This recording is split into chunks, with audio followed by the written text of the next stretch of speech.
not enough. Few solid niggas left, but it's not enough. Few bitches that are really step, but it's not enough. Say you bigger than myself, but it's not enough. I get on their ass. Yeah, somebody gotta do it. I made them niggas mad. Yeah, somebody gotta do it. I take the G back. Yeah, watch a nigga do it. We survived outside, all from the music, nigga. What?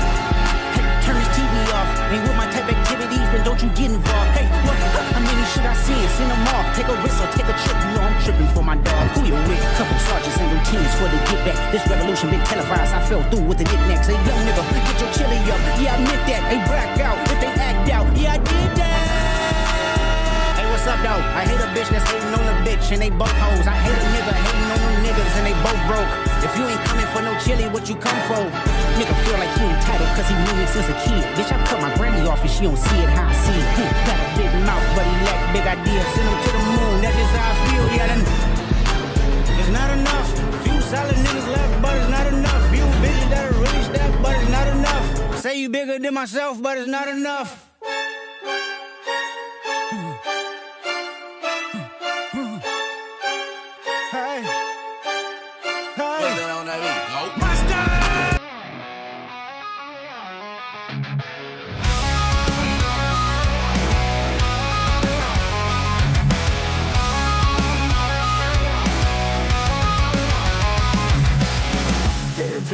Nothing changes. All I want is a moment to think clearly, but thoughts come unrelenting, consuming every waking moment. My mind binds me and I can't escape. I shout for help, but no one hears me. One day I feel I'll just disappear. Lost in this. Whoa, what the fuck is up, everybody? It's Sean Escudero. I'm here with my boy Greg. It's the middle of the night in America. It's the morning in other places in the world.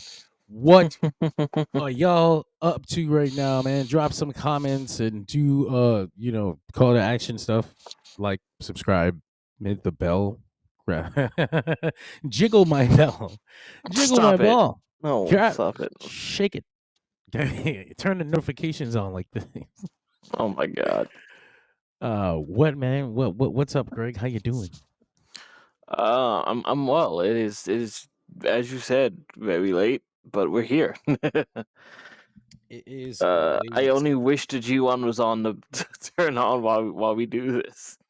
I know that would be awesome. We could live stream the G1. I've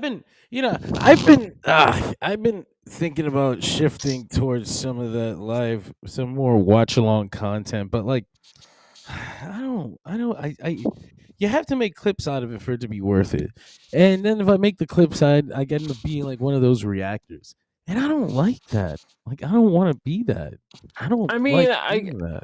See, my issue with the reactors, and I'm not like I don't hate all of them, but I'm always really concerned about the ones that I don't feel like are genuine. Yeah, no, I think that everybody, even the genuine ones, eventually like have to act like, because otherwise you're just sitting there like staring at the screen, and who Right. really wants to see that? And so you like have to, even the most well-intended reactors have to spice it up. Like, you have to turn it up, and it just leads to cringe content. Like, did you see that guy crying over Zilla Fatu's pre-show match in TNA? I know that. I only know that Mac pretty much makes fun of him because that's what he does. Mac is the best. Mac hates everyone, but me.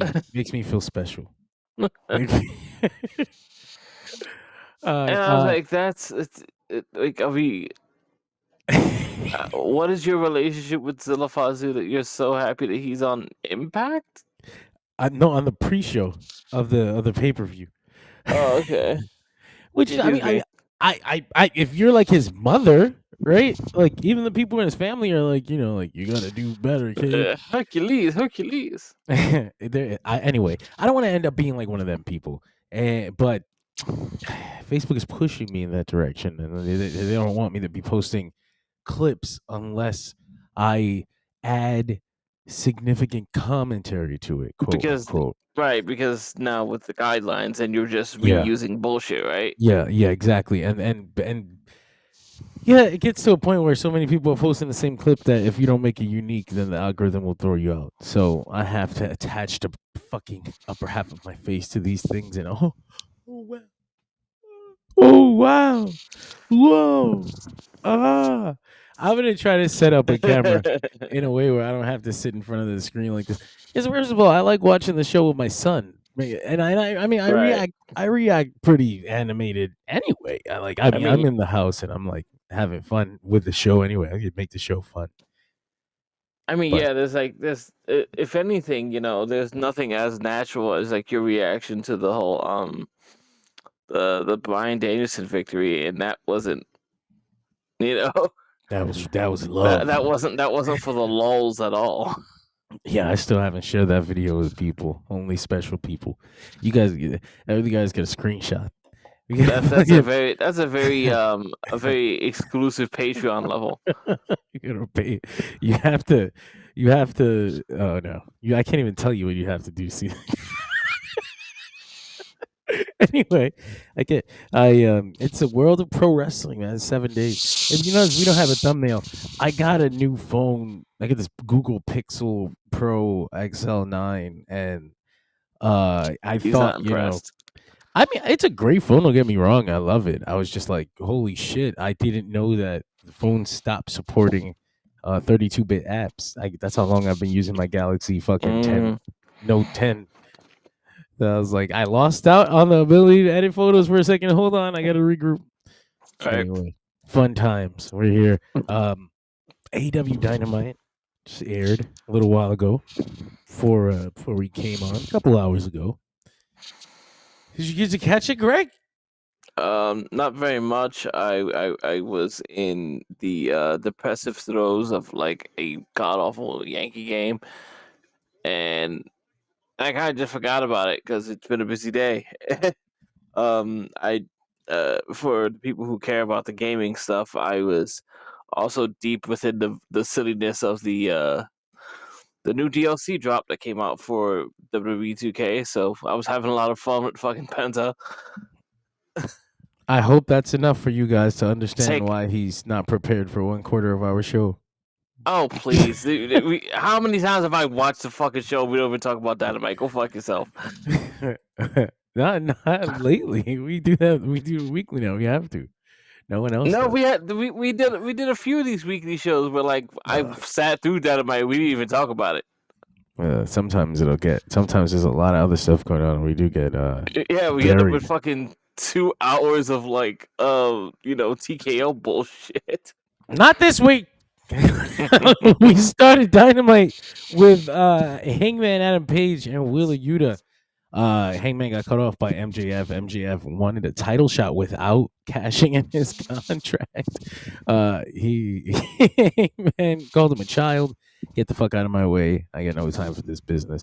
This will be the beginning of a couple of MJF segments tonight. I think 3 in total that were pretty significant. Anyway, I'm aware of one. There's one funny one. But Hangman Adam Page comes out against Wheeler Yuta, and he defeats him pretty handedly. But it's the post match where your stuff gets like juicy because Hangman beats the shit out of Yuta, chokes him up with the chain, he is going to hang him like he did Moxley, but in reality, he looks at Yuta and he tells him, "Look at that! Nobody was going to come out and save you. They don't care about you." And he did not hang him. He just beat him senseless and threw him to the side so that he could learn a lesson. And Yuta was just like sitting there fucking shaking. What just happened to me? What? God, he almost killed me. Yes. Ironically, yes, he did. Ironically, this is a version of a segment that I saw Bubba Ray wanted to do before the pay-per-view, where I think he goes to hang Shafir. Whoa. Bubba loves the abusive women. He loves that shit. Throw the old lady to the table. But Adam was going to do it. No, I'm kidding. I know. No, he killed her anyway. That's what I'm saying. He ends up fucking hitting her with the buckshot. He didn't threaten. Yeah, anything. But the idea was that like that he was going to have Moxley like walk away and all that shit. he wanted the Death Riders to end at the pay-per-view. Probably, if that would have been the case, they would have turned on him at the pay-per-view and like left him to die by himself. Well, But I guess this doesn't seem to be the way this story is going because it based on what happens later on in the night anyway. But yeah. for now, that's where Wheeler Yuta is left. Yeah, but like, yeah, I think I just thought like, oh, it's pretty amusing that they kind of did a version of what he wanted with, but they just did it with Yuta. Yeah, they did it better where nobody comes out. And Yuta's the one who had been in the beginning of the Death Riders. Like, what are we doing to Bryan right now? Like, what the fuck is going on? Hold on, you guys didn't put me on to this. Like, and then he just kind of got dragged along, and he just went with it for a while. But they also have been teasing something with Chris Statlander, some connection. And I'm like, okay, well, I know this isn't leading to Chris joining the Death Riders. So, like, is she going to be the one that, gets Wheeler Yuta out of that mind state? But I feel like that would work better with Chuck Taylor, Orange Cassidy, and Trent Beretta, like the best friends. But Trent is a complete heel right now. He's in RPG Vice. Don Callis family. That's not available. Chuck Still Taylor kills me. Chuck Taylor's dead. Rest in peace. Why does nobody want to say the word Roppongi? I love Roppongi. I visited Roppongi. That was incredible. There are reasons that Japan wants you specifically to love Roppongi. Yeah, no, they'll get you there. They'll get you there. They'll Roppongi was tailored exactly for you. Roppongi. I was like, wow, this that was nice. No, anyway, we'll see what happens with Wheeler Yuta moving forward. But we have an AEW title eliminator tournament announced. They announced it right as the show began. Breaking news, he said. Excalibur or Tony Schiavone. I'm not sure Explosive news. Explosive news. I wish Tony Schiavone would be like their Mean Gene. Like, he almost is now, but like, he doesn't need to do the commentary anymore either. Like, he can be specifically that guy, and then we can have Ian Riccaboni out all the time. Although I don't think I guess Ian Riccaboni has his own his own job, his family. He does have another job. He does do the Ring of Honor stuff. But I just love hearing his commentary. And I'm like, can we find a way to get him in here for good? Anyway, we got the Shark Week promotion too, all show long. AEW Shark Week. Very disappointed we didn't get a Shark Boy appearance, but he does get invited to these Shark Week shows. That's funny as hell. That's like, they invite Shark Boy to the Shark Boy Dynamites to hang out, or to the Shark Week Dynamites to hang out because he's Shark Boy, but he's not booked. Like, he's just here. Like, okay, it's so strange. Tony's like, whatever you do, you fucking make sure you call Shark Boy. All right? Shark Boy's wild in the sense it's like as soon as he won that lawsuit, you immediately just saw that. Like, oh, I don't have to wrestle anymore.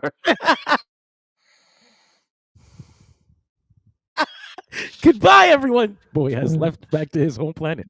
And anyway, no, but not even that. Then he becomes like the oddly disinterested Shark Boy that started to gain weight, and then he became Stone Cold Shark Boy. I do love Stone Cold Shark Boy. That was such a strange thing. Like, what the fuck? Putting down cans of clam juice. Oh. Anyway, we got this tournament here. It's a weird period, guys. Did you know wrestling's weird? The Gun Club was set for this tournament, but yeah, Colton Gunn unfortunately got injured on the Collision taping immediately. That's tragic. But we'll see. Yeah. It might not be bad. They're just not available for this tournament right now. But we do start off with FTR versus Jet Speed. I was like, what? You just dropped this on me like that? Okay, shit. Let's fucking do it. And it was pretty much exactly what I wanted it to be. Jet Speed flipping the fuck around. FTR trying to take him down. Being unable to, and then only winning with the help of Stokely Hathaway's cheating ass. Stokely's out there with a crutch, and he Dax rolls up Kevin Knight and then grabs onto Stokely's crutch as Stokely holds onto it for leverage. I love I have some clips here of the guys, Jet Speed. Whoever's idea was to just make them a tag team, because we don't like this. Let's put them together. These guys are great. Oops, we can't have audio, guys. Oh, okay, we don't. Anyway, what was this? This was I don't even remember what clip this was. Nick just posted a clip of a regular tope, which is fine. Like, anyway, they it was just great. It was a great match. Yeah, like I said, exactly what you would have wanted it to be. But ultimately, FTR gets to win with the cheating, and then post-match, Adam Copeland comes out. He tells FTR that he's unable to beat on them. I did see this segment. So he called on a little help, called the Hurt Business. He hired the Hurt Syndicate. No, he hired the Hurt Syndicate because they're in the business of hurt or whatever. You know, they're in the business of hurting people. But yeah, Adam Copeland stands to the side. He lets them beat on FTR. They beat him. They beat FTR up. The job is done. They just leave them lying. And then I thought that was the funniest shit. You know, usually you would hire somebody like the APA and then they brawl you out of the building. Like, oh, that was taken care of. Her Syndicate came out, brawled FTR, beat them, laid down, and then MVP was like, all right, guys, job done. We're out of here. And I was like, oh, that was efficient. Ass sufficiently beaten. All right, guys, let's go. Edge ends the segment by spearing a security guard who was Stokely kind of jumped out of the way of. So that will continue. This was interesting though, because I thought, all right, that's cool. You forward the Edge FTR thing, but you also got a little tease for the potential World Tag Team Championship match at Forbidden Door, FTR versus the Hurt Syndicate. I was like, oh, nice. Look at you guys. It's not very Forbidden Door-esque, but hey. It isn't. I was like, this is... What do you mean? Anyway, it is... there's still 3 unannounced teams. So, being a Forbidden Door tournament, you know, there have to be like a CMLL and a New Japan tag team. But we'll see. Anyway... After that, what the fuck happened here? I'm scrolling through my recap. oh gosh, this shit. Ospreay comes out, and I was like, oh god, like he's got that face. This is scary as hell. The sad buff face. He gets on the mic and he's like, man, I didn't even tell Tony Khan I was coming here. I surprised him. Asked him for 5 minutes so I could talk to you guys. I wanted to let you know that I've got 2 herniated discs and they're moving into my spinal column. I was like, what the fuck? Like, holy shit. That sounds like you gotta get a surgery, you're gonna be out for a year, you're gonna come back and change your style. He SP3, my boy. He just woke up from work in the UK. That's right. Which sounds like something he talked about he should have had to do like a few years ago. He basically said that he kept it to himself, which is wrestler bravado that they always do. And he scared the shit out of me. It sounded like he was going to be out for a year. And he was like, oh, I'll be back by Forbidden Door. And I was like, what? Well, two things went through my mind. One, so why'd you even come out here? And 2, should you be back by Forbidden Door? Like, even though you can be, should you be? Because this sounds fucking insane. You know, I got a fucking herniated disc in my spinal column. What the fuck? Go home. Just go home. I guess to some degree, because he's a top star, there tends to be questions when one of the top guys isn't on TV for several weeks. I mean, that's fine. I'm glad that they did that. That's cool, and it comes across very, very like I'm concerned about my fans. Huge babyface stuff. I'm just like a month.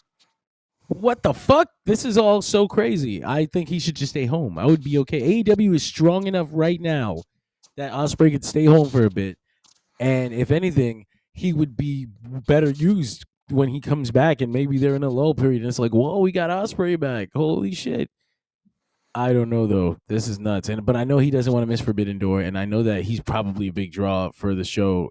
Period. So, God, that's got to suck. That's a big responsibility to even think about. I mean, he said it in the promo. I wanted to get us through the finish line. I wanted to get us through this Hangman story. Like essentially, he didn't say it like that. Sure. This isn't WCW 2000. Very Rollins-esque, if you will. Yeah. So like, good segment. Good stuff. Ospreay comes across great. Swerve came out there, hugged him. They posed up. It was cool. I didn't like that. Not a promo for the Triangle of Madness. The Triangle of Madness has arrived. Is that what they're called now? I like the Sisters of Sin much more than Triangle of Sadness. I thought. I bet you there were some very unfortunate Google searches. Sid mentioned earlier. I wanted to talk about that comment while we got the girls up here. Stardom is feeling like an AEW pay-per-view with New Japan, CMLL, and Stardom guest stars. It is definitely not Forbidden Door season the way it usually is, and I'll give them the benefit of the doubt that they still have.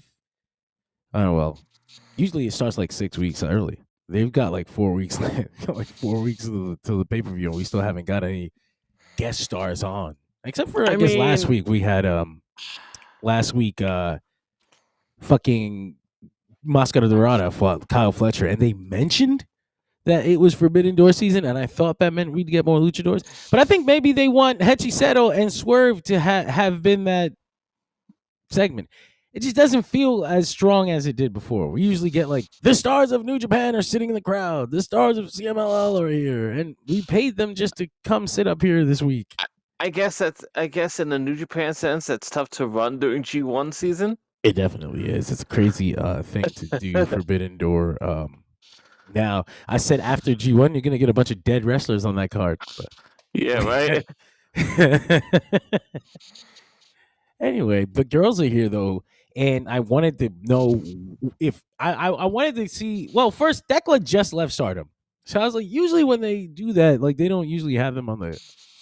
They don't usually put them on the card, right? To the point where Tony Khan used Thekla leaving as a gimmick to announce her signing.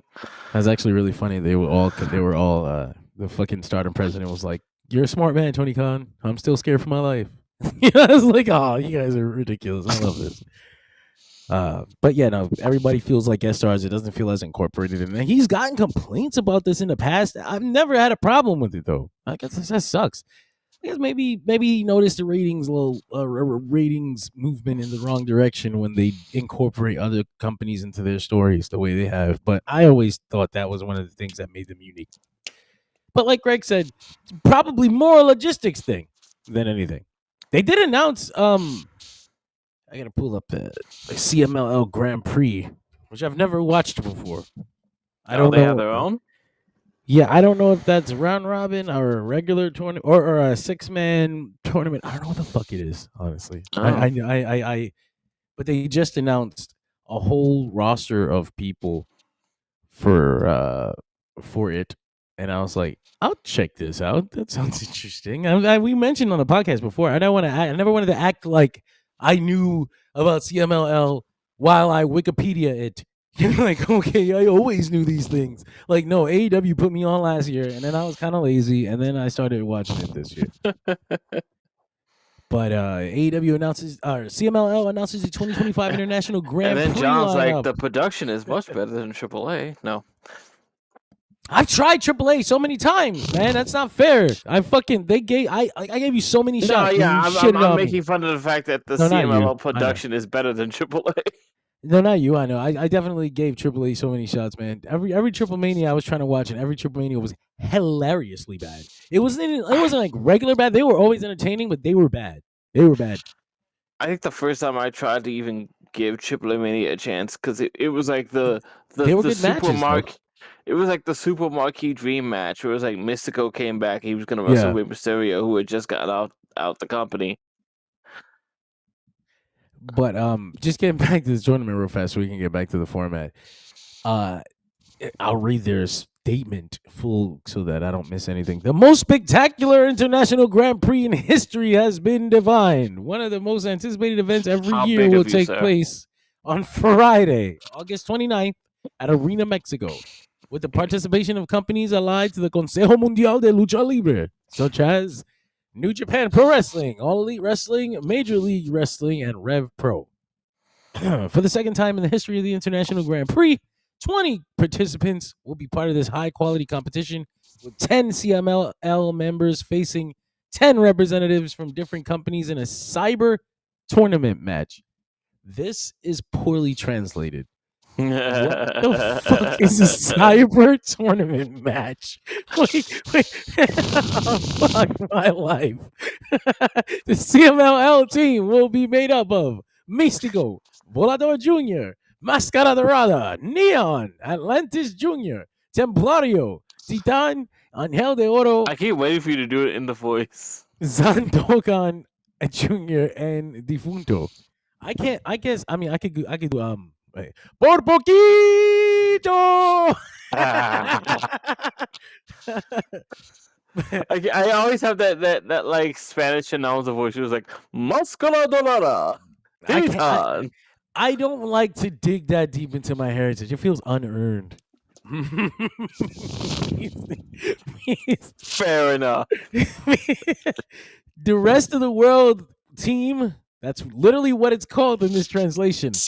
Listen, the rest of the world team. TNA pulled that team international bullshit. I guess but that grammatically makes so much more sense.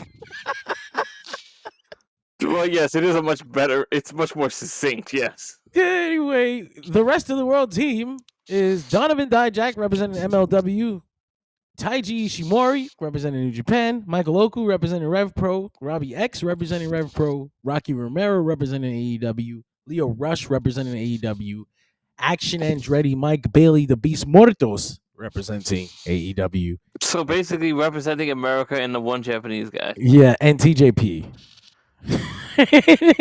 He's representing the land of demons, I think.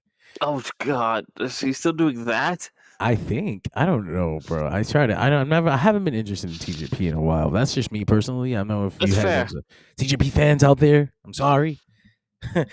He's not even bad. Like, he's not a bad wrestler. I've watched him. John just remembers watching Wrestle Kingdom and going, "What are you doing?"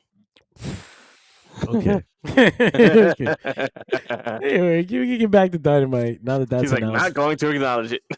I'll be watching this. I didn't know it was one day. That's like, what the fuck does that even mean? Wow. It's just a 10-on-10 tournament. Like, it's just one match. I don't know. I'll find out later on. I'll do some Googling. Anyway, we getting back to Dynamite. The next segment after the sisters is, I didn't ask you, what did you think of the Triangle of Madness, Thekla getting a faction? Because I mean, I assume they're presented as kind of equals in this promo, but as far as skill, so that's an interesting situation because like Thekla has been promoted as something as an important feature, and then immediately gets put with the two women who have like been paired together in AEW for a long time, and one who just came off.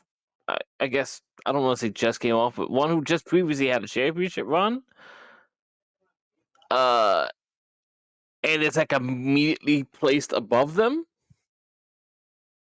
which is an interesting scenario. But like, I also feel like I'm watching to some degree, like, and I hope that's not the case. I'm watching Julia get slowly phased out of the wrestling at all. Oh man, that would suck. I think she needs more reps, not less. You know, like and sure. Julia being in this faction, if she's a second, I don't know how that's gonna help her get better. But as far as like, if you're a Thekla fan, Like, this is not a bad yeah, thing, sure. right? They essentially gave her 2 girls, like, here, accessories. Yeah. Like, it's just weird to see Julia be like Sky Blue was her accessory. Yeah. It's gonna keep on going. There's gonna be a ladder of succession. There'll be a new Supreme will rise, and then Oh god, is that when B Priestley comes back? they'll all be her accessories. Is it a fucking tetrahedron of madness? There's also 2 things I was thinking here. I think they're gonna go with Sky Blue and Julia Hart as a tag team with this push towards an eventual women's tag team championship. The championship belt you've been dreading. I am not a fan, and I know them like, you fucking sexist. I'm sorry. I just don't think that a tag team women's championship is necessary. It's not even sexism. It's the fact that it doesn't have the structure to support it. They don't exist. It was as simple as this. If you've watched the show, you've heard me say this before. There is not a wrestling ecosystem where women came up together and thought, like, we're going to be a tag team because we want to have this tag team match at WrestleMania. Like, that goal that doesn't exist. I mean, hopefully it starts now. Maybe the existence of women's tag team championships in both companies will inspire little girls to be like, me and you, sister, we're going to be tag team champions when we grow up. But they didn't have that 20 years ago. That's just it. It only existed when you were sisters. Well, I mean, I meant like friends, like you join up in wrestling school, because this is what happens, right? When you go to wrestling school, you make friends, and you go to day 1 with a guy, and you didn't know each other before, and it's like, damn, that's my bro now. And then 2 years down the line, you go, all right, we both graduated at the same time, maybe we should be a tag team. And these are the things that don't happen for women, because on the independent division or independent promotions, you're all competing for the same spot. Yeah, there's no competing for a tag team spot for the women. They're competing for a spot. So they're doing single stuff or multi-women stuff or just trying to get in women's scramble matches. Like, this doesn't exist. So the tag team divisions are all going to be empty. They're empty in WWE. WWE's funny as fuck. They create this tag team division, and within the time of its existence, they've continuously fired the real tag teams that they themselves are creating. That could have helped them in their little ecosystem there. They had the Iconics, threw them away. They fucking built Shayna and Zoe Starks into something that resembled an actual tag team. Whether you like them or not, threw her away. Right. Sasha and Bailey pissed one off, she threw herself away. I'm going to fucking find respect.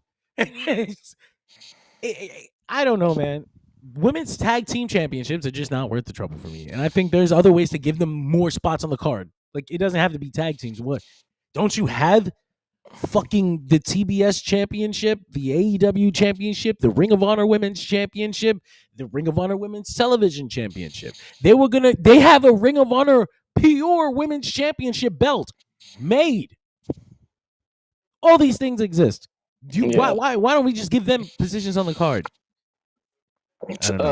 So like, historically speaking, throughout the entire reign, like, the belt has been used for just like several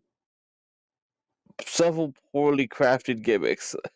Like, they did the odd couple friendship with Bliss and Cross. Yeah, they're doing that again now with Bliss and Charlotte. Bliss and friendships is just always a thing that seems to happen. Friendly. Yeah, don't trust her. Very friendly. Yeah, right. They did the Boston Hug connection. They did Nia Jax and Shayna Baszler, which I'm still not sure what that was. It was fun TikToks. I guess so. They did Asuka and Charlotte Flair, which I'm also still not. I don't remember that. I hate them together because it always reminds me of Charlotte ending that streak for nothing. Like, that was nothing. They ended Asuka's streak to pad Charlotte's stats. I'm so glad that it ended up okay for Asuka, but that one's always a sore spot. They did Natalya and Tamina, which is like, okay, cool. The two mean-looking women. I guess I get it. Now that I don't remember happening. That I do remember happening. The next one I also remember happening, and I hated it. They did Rhea Ripley and Nikki across. I'm not saying that I shit. thought that was fine. It was what I it was. fucking hated it. I hated that stupid superheroes bullshit. They did Zelina and Carmella. I don't know what that was.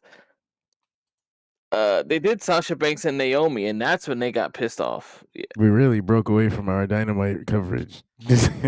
We always do. I really gotta get back to it. I wanted to point out just like all of these tag teams are usually attached to some sort of gimmick that has nothing to do with the actual like the tag team.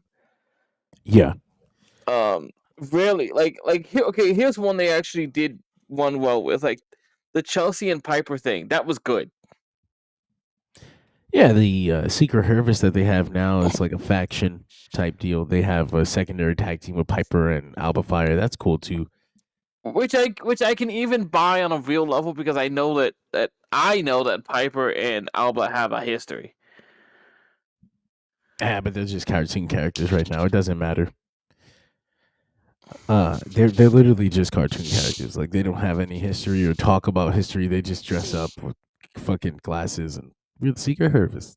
I was like, all right. I mean, sure, but that's the same kind of bullshit that put Tiffany and Nia together. It's like, oh, they're fun on the internet. Put them onto TV. But the women did get more shine on the show. Well, we got a promo from the matriarchy, which is always cool. Matriarch, excuse me. Matriarchy? Patriarchy? I don't fucking know. I don't know. Did he remember which one it is this time? He did. He's okay. Great. He just looks intense into the screen the whole time. Nick Wayne. But we got a women's championship eliminator match between Billy Starks and Toni Storm. I like Billy Starks. I think Billy Starks can be a little rough sometimes. Wild is a good word for it. That's definitely a good word for it. I think other places wouldn't have put her on TV, but I like her. And I think that with the right wrestlers, she's great. Because otherwise, other ones I'm scared for. Like she almost killed me. Yamashita the other day. I was like, God damn, Billy, what the fuck? Yeah, and like there are way too many girls who are down for her spots. She's like, let's go on the apron and bump onto our spines. Let's together. do a Rubik's Cube on the apron. How about no? Head first. Anyway, we got this great match. I thought pretty small, interesting way to spend time. I thought not boring. Toni Storm ends up choking out Billy Starks. Billy Starks smokes Toni Storm with the title. She gets a moment there. That bottom left corner. I think I can pull up a bigger shot of that because I thought that was beautiful. This arena, this Aragon Ballroom, has allowed for such great cinematic storytelling with this damn company. Look at that shit. Look at Athena over the shoulder of her minion with that smile. The past few days. That's incredible. I love this place so much. And they're gonna reward them next week too with their final show. It's crazy because I was literally thinking like, wow, but when they leave this place, they should do like a big match. Like they were on the same wavelength. It's so great. But yeah, so Billy Starks and Athena, they're beating up Toni Storm. They're going to cash in. They're gonna cash in this briefcase. I hate this. I hate this. I hate that they're doing cash-ins. I don't like that they're doing cash-ins. I think that it's such a WWE unique contract. I got a contract that lasts a year. You can cash in at any time. Like that's just money in the bank. Where I hate this. It's this. I would have appreciated if they were like, all right, you can choose when you have the match. Other than I'm gonna beat you up and cash in aspect. Because now every time there's something happening, it's like. I guess that's the goal is to have the looming aspect of could it happen now? Could it happen now? It's the sword of Damocles. Yeah, but fuck you. I hate it. Anyway, it exists though. It's not going away, and they did try to use it tonight. And Alex Windsor. Remember when one of the gimmick where one of the briefcases actually gets you fired. Right. Okay. Well, that's fucking TNA, and TNA is going to TNA, and they are always going to TNA, and I realize TNA that is now. Gonna TNA. We're going to talk about that later.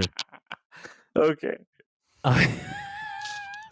Max. I did ask him what kind of phone he had because I was so desperately trying to find out like what can I replace this photo editor app with? But you have an iPhone. Which one?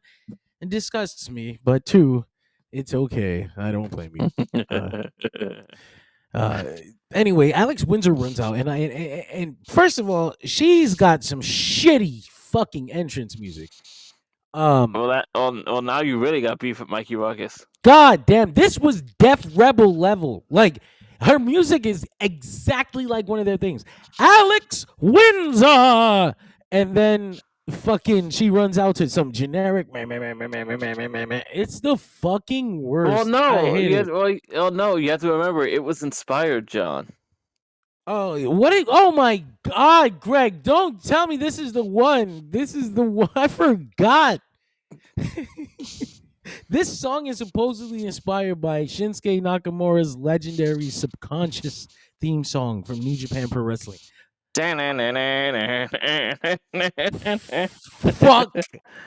Fuck you, Mikey Ruckus. Fuck you for even insinuating that beautiful piece of art is connected to this theme song in any way. Anyway, Max says, "Oh, I'm sorry, I don't speak brogue, sir. Let me give myself the picture. Do you know how much this fucking Google Pixel 9 XL Pro costs, sir? This is the best. This is our second best phone on the market. I'd say just behind the Galaxy Ultra 25. But anyway." Anyway, let's get out of that. So yeah, Subconscious. Alex Windsor runs out to a shitty fucking theme song that is supposedly inspired by Shinsuke Nakamura's great theme song, and the crowd gave nothing. They gave her nothing. It's a little early to be using Alex Windsor as a needle drop. I was like, no, but I like that they're willing to use. I don't know nothing about Alex Windsor. I never seen any of her matches before AEW. I know that, obviously I know that she's a because like a lot of things, the UK, because like a lot of things out there, the UK scene went into the dirt. Basically, but I when I looked her up, I see that she has great reverence. Like, people like her shit. People watch her stuff. So I don't think I think she got hired off the merits. She did great wrestling, so they put her in a spot right on TV. It's gonna take a while for the people to get into her because they don't know anything about her, and I also don't know anything about her, so I understand why there was no pop. But she saves Toni Storm, and Alex Windsor will have a Ring of Honor World Championship match at Collision this Saturday. So next match we had Swerve Strickland versus Hechi Sato. Knee to the face. Oh God. Yeah, Don Callis is fucking great because he's just doing the parody. He's like doing a parody of the Paul Heyman thing.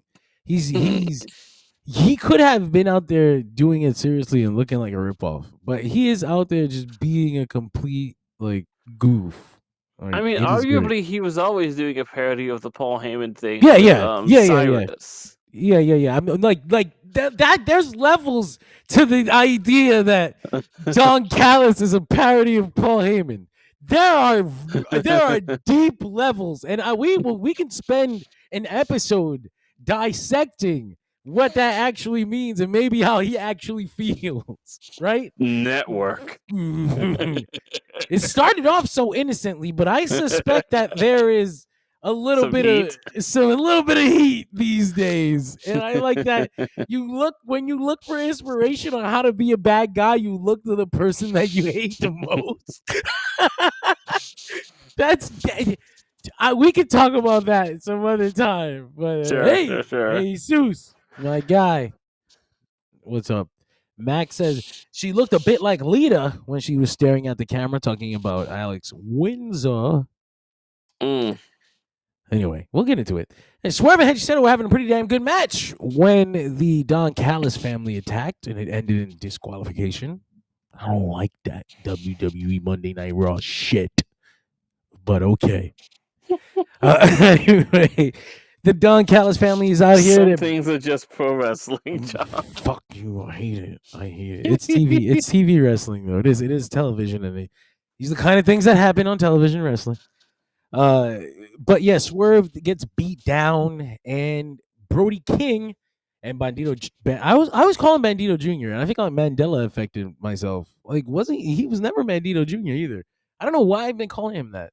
I think Bandito Jr. is another person. Possibly. They do come out. They fight off the Don Callis family, and Kazuchika Okada attacks Swerve from behind, but it doesn't last long. Swerve wraps the chair around Okada's head. He's gonna swerve out. He's gonna hit him with a house call. He's gonna swerve out. I say he was gonna swerve house. I gotta mute this fucking chat. Goodbye, Dan. But yeah, that was the segment. Swerve versus Hechiseto. Like I said earlier, I think that might have supposed to have been the CMLL Forbidden Door-ish match of the night. So MJF comes out. He's furious. Oh no, bullshit. We had a segment backstage. Bobby Lashley. MJF is furious at the Hurt Business. How could you, or Her Syndicate, excuse me. How could you work with Adam Copeland? This guy, I spent all my time beefing with him. And Bobby Lashley yokes his ass up. I fucking hate you. It's always I with you, isn't it? Well, I don't want you in the Hurt Syndicate. He gives them thumbs down. I was like, does that mean he's out? Like, is that it? That was weird. I guess. I don't suspect it's over. But I hope not. We'll see. We'll see what happens. It might just be a big ass pivot. All right, that's done. Oh shit. Well then, it's not like I'll be glad to have MJF out of that group. I would not be glad to ever see a fucking pivot like this one because they spent way too much retail on it. Like there's at least an hour of content, like of television content that you dedicated to whatever this is supposed to be. You better give me the respect of finishing this shit. However you're gonna fucking finish it, take it to its destination. I hate being insulted that way. They did it with Bobby Lashley and Swerve. He just put him to sleep and left, and then fell down the card. So he defeated a former world champion and then fell down the card. I was like, what? We'll see. We will see where this goes. MJF comes out here. He's pissed. I don't need Bob. I'm good. I'm going to challenge for the world championship all on my own. I'm going to beat Hangman Page's ass, but he gets interrupted by Mark Briscoe. What the fuck are you worried about Hangman for? You stole this championship opportunity from me at the Casino Gauntlet. MJF says he actually thinks Mark Briscoe sucks, even though everybody loves him. MJF thinks Mark Briscoe is a clown that the company parades around for cheap pops. With a little kosher pickle. Yeah, he did tell MJF he had the kosher pickle again. He said, but MJF says there's another guy from Delaware who actually would have been worth his time. Oh boy. A great man, but no one will ever respect Mark as much as his brother Jay. And Mark Briscoe runs to attack. MJF is so funny because everyone expected him to like shit on Jay Briscoe, and instead he's disrespecting him by putting him over hard as fuck. Like, actually, Jay Briscoe was one of the greatest wrestlers ever to have fucking lived. It's you, his shitty little brother, who could never live up to him. That is, it disturbs you, but it's also like it's not disrespectful in a way that his mom would be watching. Like, I hate this, Mark. Please stop doing this to your brother. Like, Mark Briscoe, Jay Briscoe, or Eddie Guerrero's in hell. You know, like it's not that. You know, like it could have been though. That's the thing. This is very delicate. It can easily fall down to Eddie's not up there, Ray. He's down there. And I think it's interesting how he's towing the line with this. Sure. So Mark Briscoe does run to attack, and he doesn't catch him. MJF's little chicken shit gets out of there, and then Mark Briscoe sets up for his main event with Claudio Castagnoli. So good match. Also, I was like, bro, this is how many times did the Briscoes and the Kings of Wrestling? Like this is great. This is cool as fuck. Like, okay, this is a great. And then it was also a great singles match. Mark Briscoe got the win after Darby Allin appeared in the crowd, just distracted Claudio and then disappeared. Just being a little creepy teenager. He's just Sting now, and I like that a lot. I like that is pretty much exactly what I would do with Darby Allin. He can just be Sting. There's every story reason in the world, and it matches who he's become as a character. Like, and you don't need him to cut. I mean, he doesn't cut a bad promo, but he doesn't also need. It's a presence thing.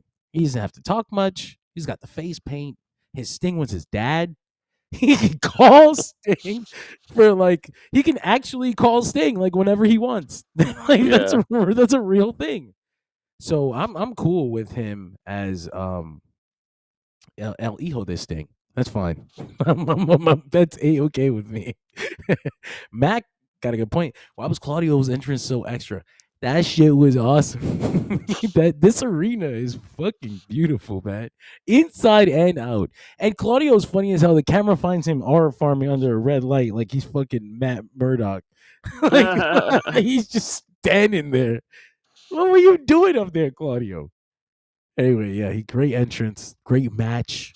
Post-match, the Death Riders are going to beat Mark Briscoe down when Hangman Adam Page comes out. No games. Yeah. It's the world champion. Basically, Hangman grabs a mic and he tells Jon Moxley, when Moxley said Hangman didn't want Texas death, Hangman knew Moxley was lying. We all knew Moxley was lying. But when Moxley says that he doesn't believe Hangman can hold the weight of being AEW World Champion, when he doesn't believe that Hangman can carry the weight that Moxley's been carrying, Hangman thinks that Moxley's telling the truth. And because of that, Hangman wants to prove him wrong. Not this Jon Moxley. The Jon Moxley that has put AEW on his back over and over again. Hangman wants Jon Moxley, but this time, since Moxley's a challenger, Hangman is setting the rules. And I was like, wait, Hangman, you set the rules last time. Anyway, let him cook. And so he says, next week in Chicago, the final show at the Aragon, Hangman Page versus Jon Moxley, AEW World Championship. Everyone... in fairness, I guess he did have to force Moxley to play by his rules that time. Yeah, he did hold his championship hostage. He had to coerce him. Yeah, kill a woman. But everyone is banned from ringside. And this was interesting. All the Death Riders were like, oh, fuck. That's really bad. But it wasn't like heelish, like, oh, we're all fucked up. They were like concerned for Jon Moxley, like they don't believe in him. Like they think they have to be there, otherwise he's going to fail. And in the past 2 weeks, Jon Moxley has been acting weird. So the whole Death Riders thing is kind of subtly falling apart. I'm sure Cole Cabana agrees. He was like, they hung me, damn it. Anyway, this is where I had a gripe with production this week. Okay. I think I have a clip. I'm going to play the video. So, Hangman, oh man, it's not going to full screen because shit. They did this cool thing on the stage where Hangman goes to walk out, and as he walks out, the fucking match card appears on the two screens next to him. And then it fades to black.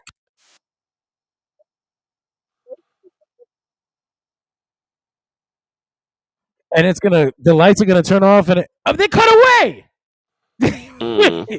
Right as soon as they did whatever effect they were gonna do on the stage to highlight the match card, the fucking director cut away.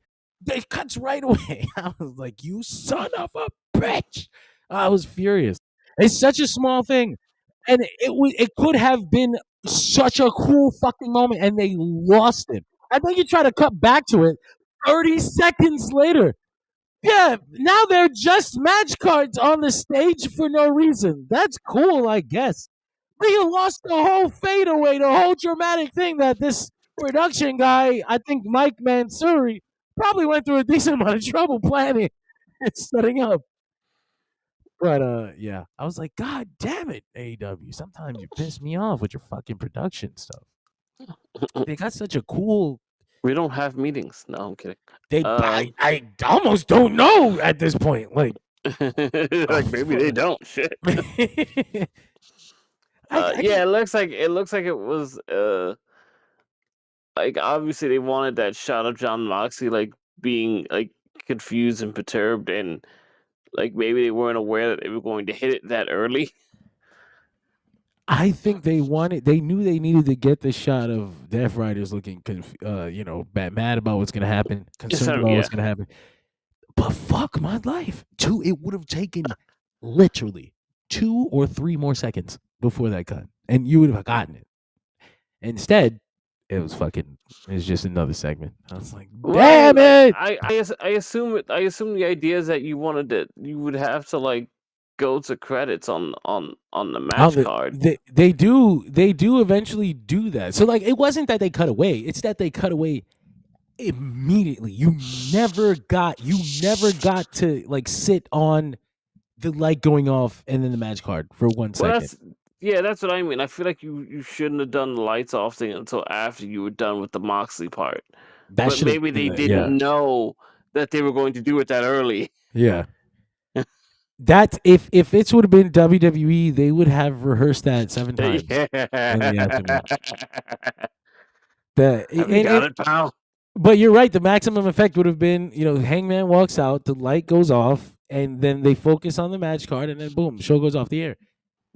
We saw Stardom do that to the greatest, one of the greatest moments they've ever done in their history at the end of a career, going on with the lights out like that. But also with fucking like Tam Nakano looking off into the distance that we don't know what the fuck at. Yeah, God, that was so good. Match of the year. Anyway, that was Dynamite, and I had a lot of fun with it.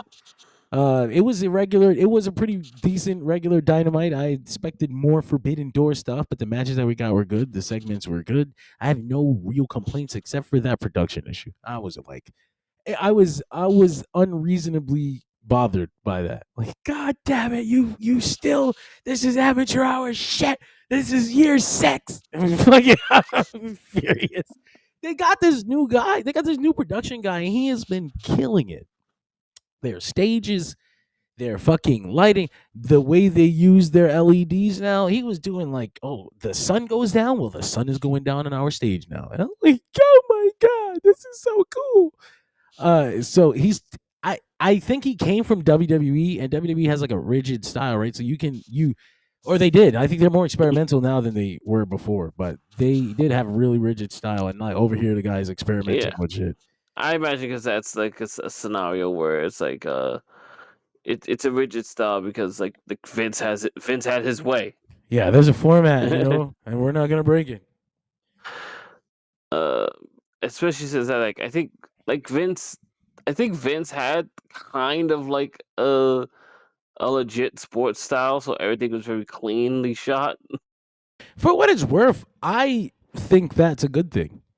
I think that I mean, obviously you need to be willing to break the mold sometimes, but I think it's a good thing. Their style was so rigid that when the Nexus first debuted, it felt like incredible because it was just like they exposed the canvas on the ring. WWE hasn't done that shit. What the fuck? So I'm the first person just to be like, hey, let's not give away the action in some shots, which I do think is a problem I've always hated. Like I'm a huge guy about like take the triple threat finish from WrestleMania. Like in the old days, they would have cut to EO climbing. Yeah. You would ruin that. Yep. No, but they're more experimental now than they've ever been. WWE. They were doing this weird blend effect with John Cena and Cody Rhodes. And I was like, they were cutting promos on opposite sides of a table for a contract signing, and they had the camera on both of them so that they were both on screen, but there wasn't like the split screen that WCW and I mean old WWF used to do too, and like AEW used to do it, where it's like two videos at the same time. They were like trying to merge it in the center, and I was like, "Ugh, this is a Interesting. swing and a miss." But they're trying things, which is cool.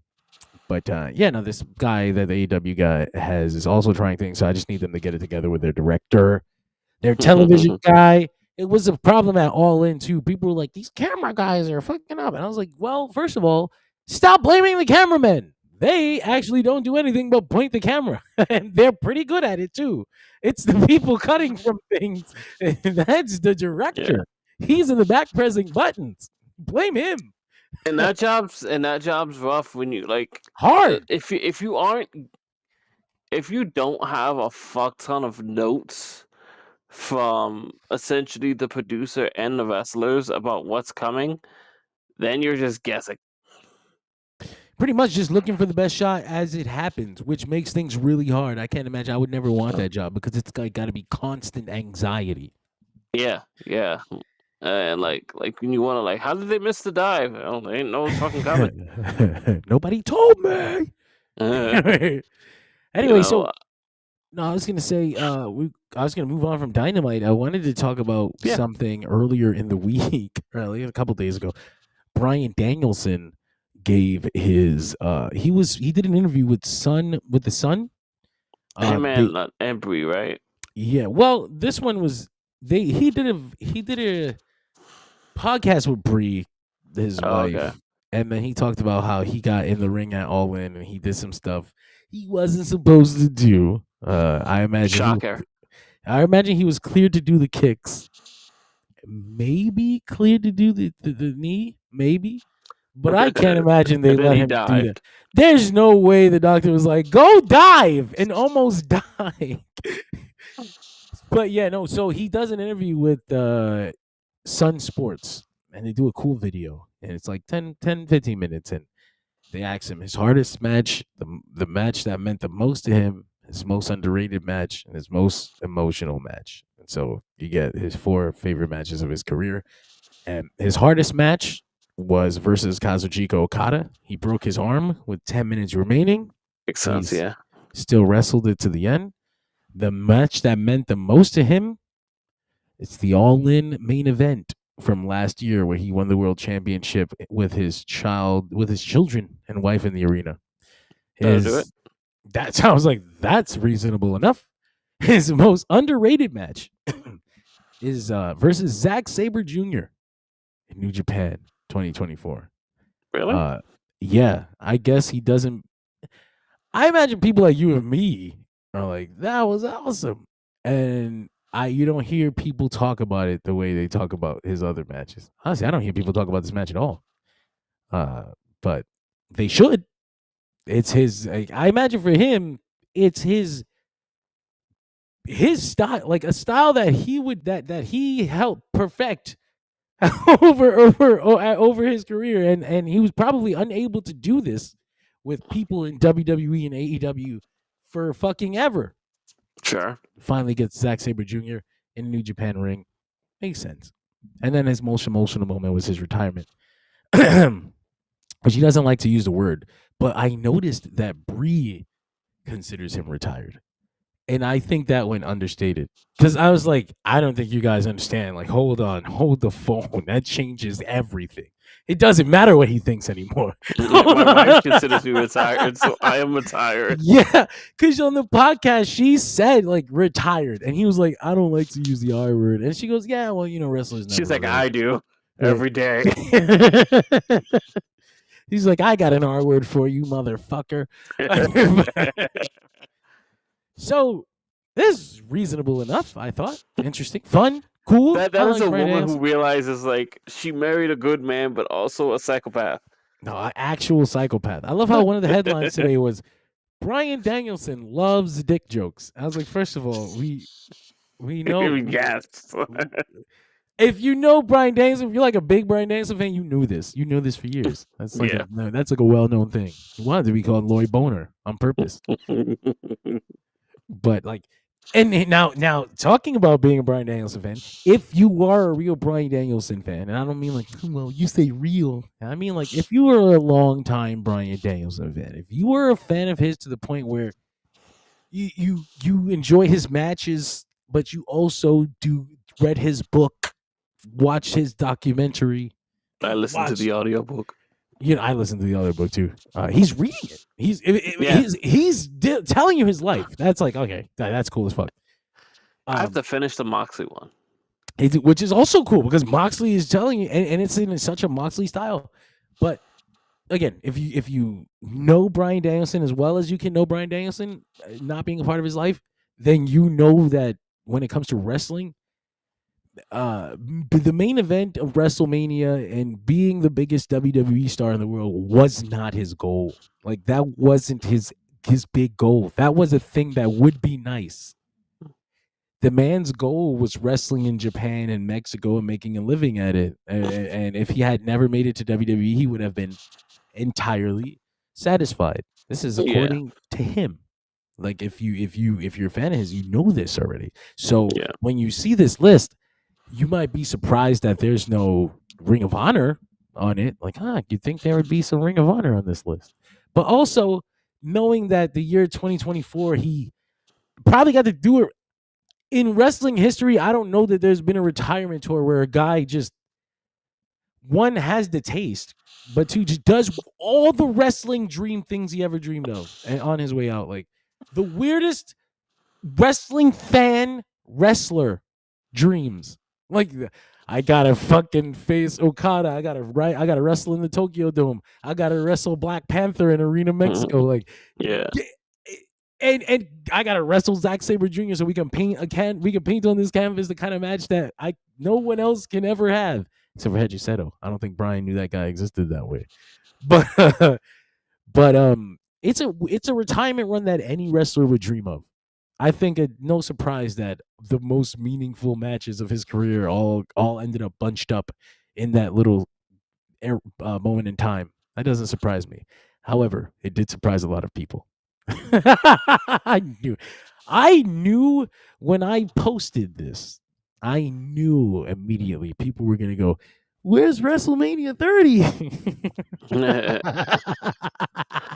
I was like, no, sir, that was a big moment for you.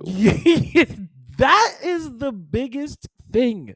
That is the biggest thing, and I think part of that is just because pro wrestling fans, how they can be. Listen, like it's very difficult to separate the industry from its highest peak, and its highest peak is and like almost probably always will be until that company finds a way to implode upon itself. WrestleMania. So here's where it gets run. Right, Bryan addressed that specifically.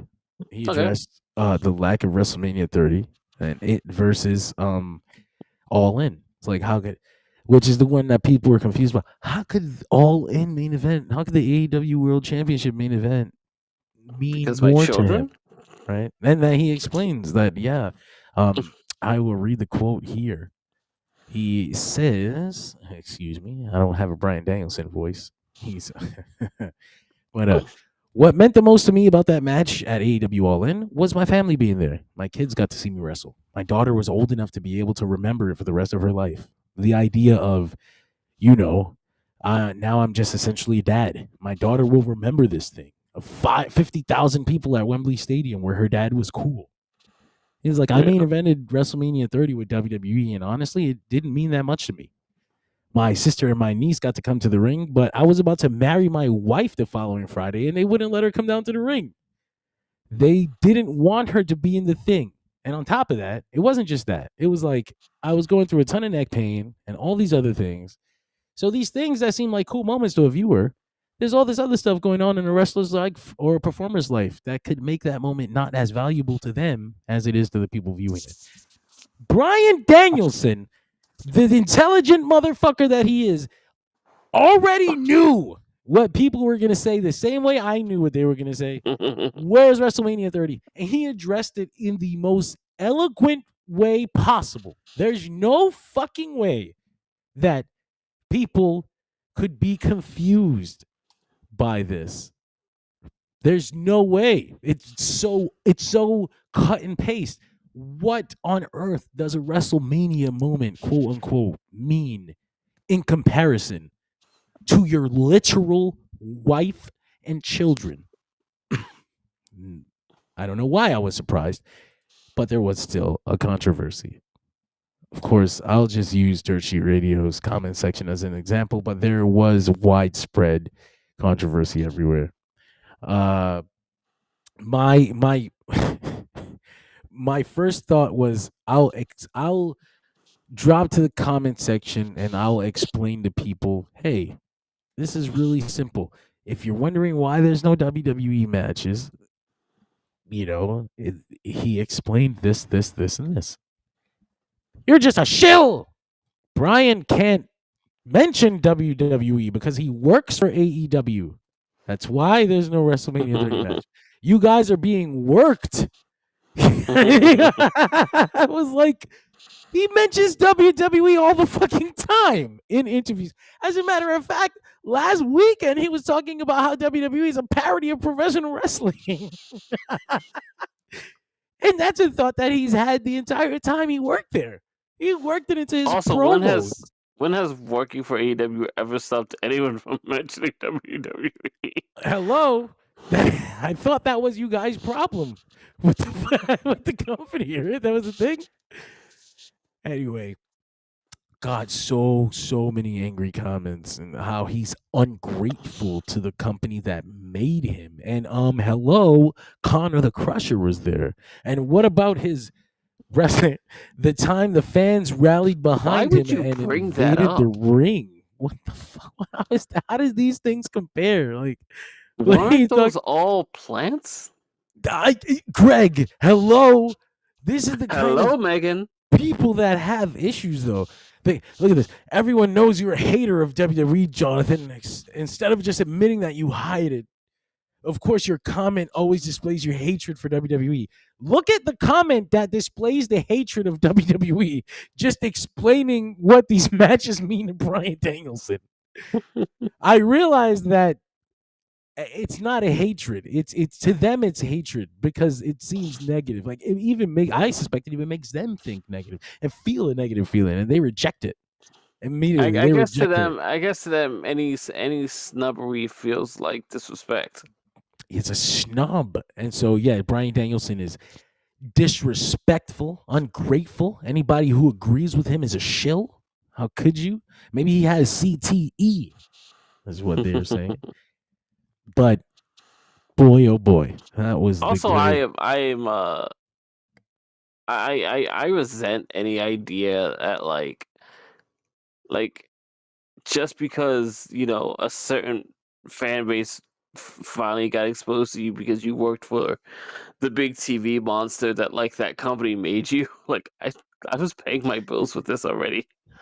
Especially someone like Bryan Danielson. Like, I mean, this guy would have been okay. And trust me when I tell you, he would have been fine. As a matter of fact, he would have come into WWE anyway. There would have been it would have been undeniable after a certain point. Imagine Bryan still on the wrestling scene in 2012 and being part of New Japan's resurgence. By 2016, WWE would have been banging on his door. Please. Didn't he say they had offered him? He did. They offered him a spot in Japan.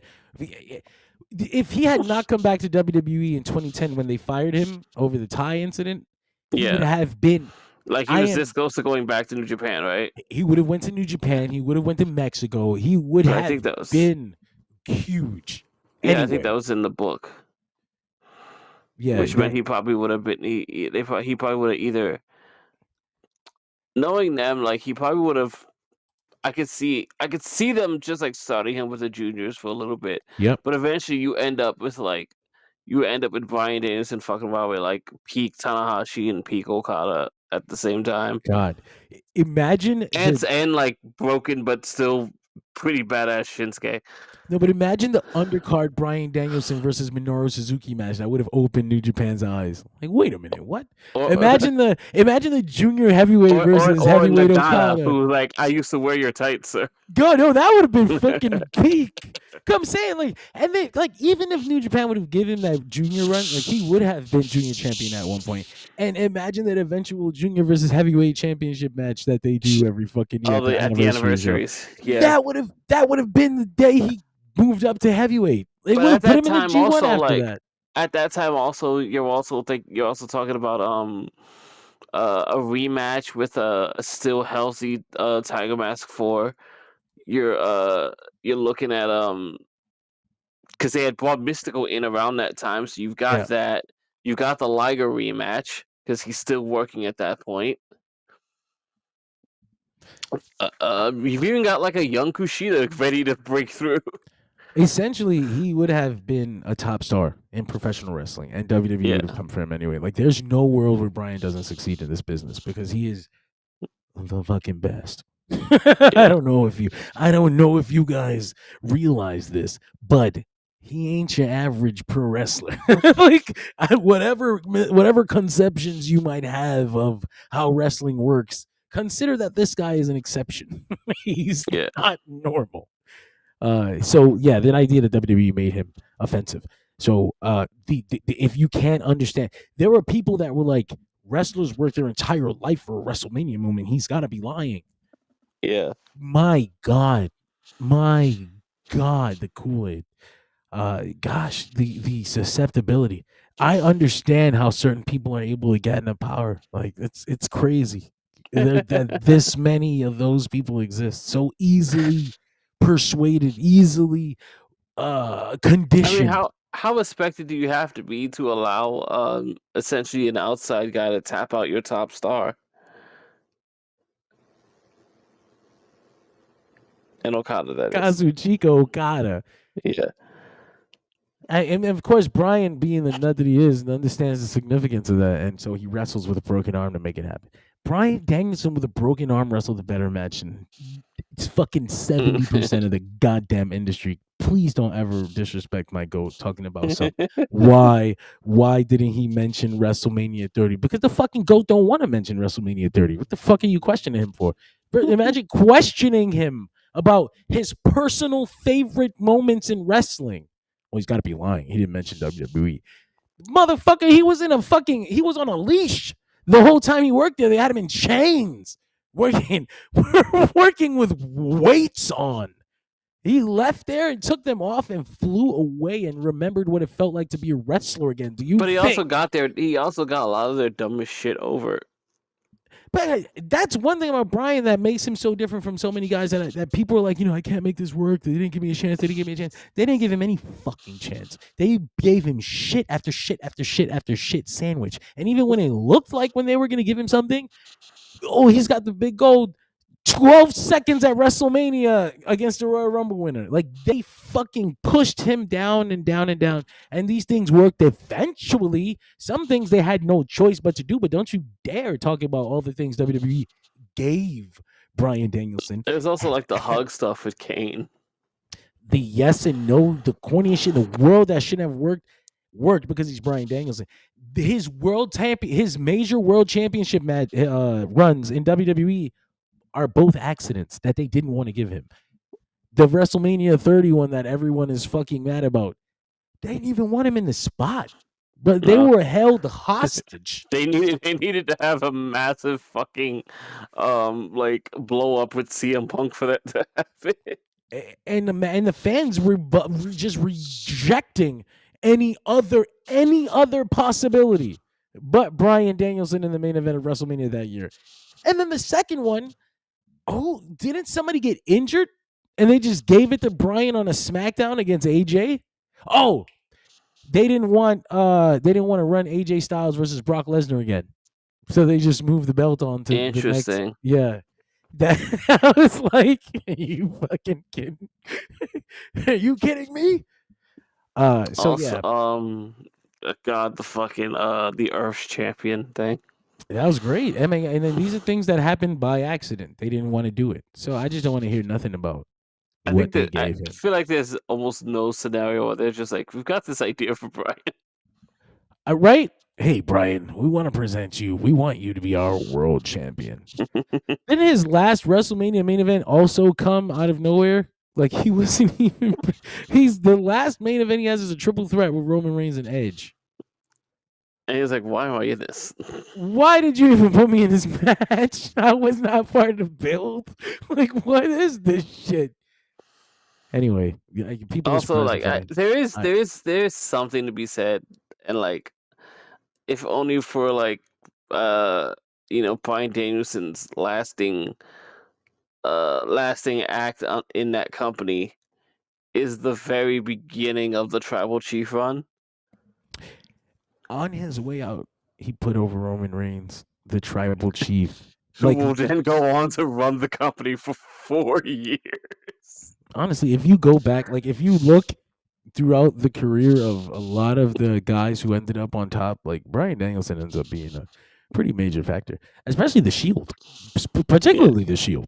Moxley, Roman, and Seth in the beginning of their WWE career, they had dozens of matches with Bryan Danielson.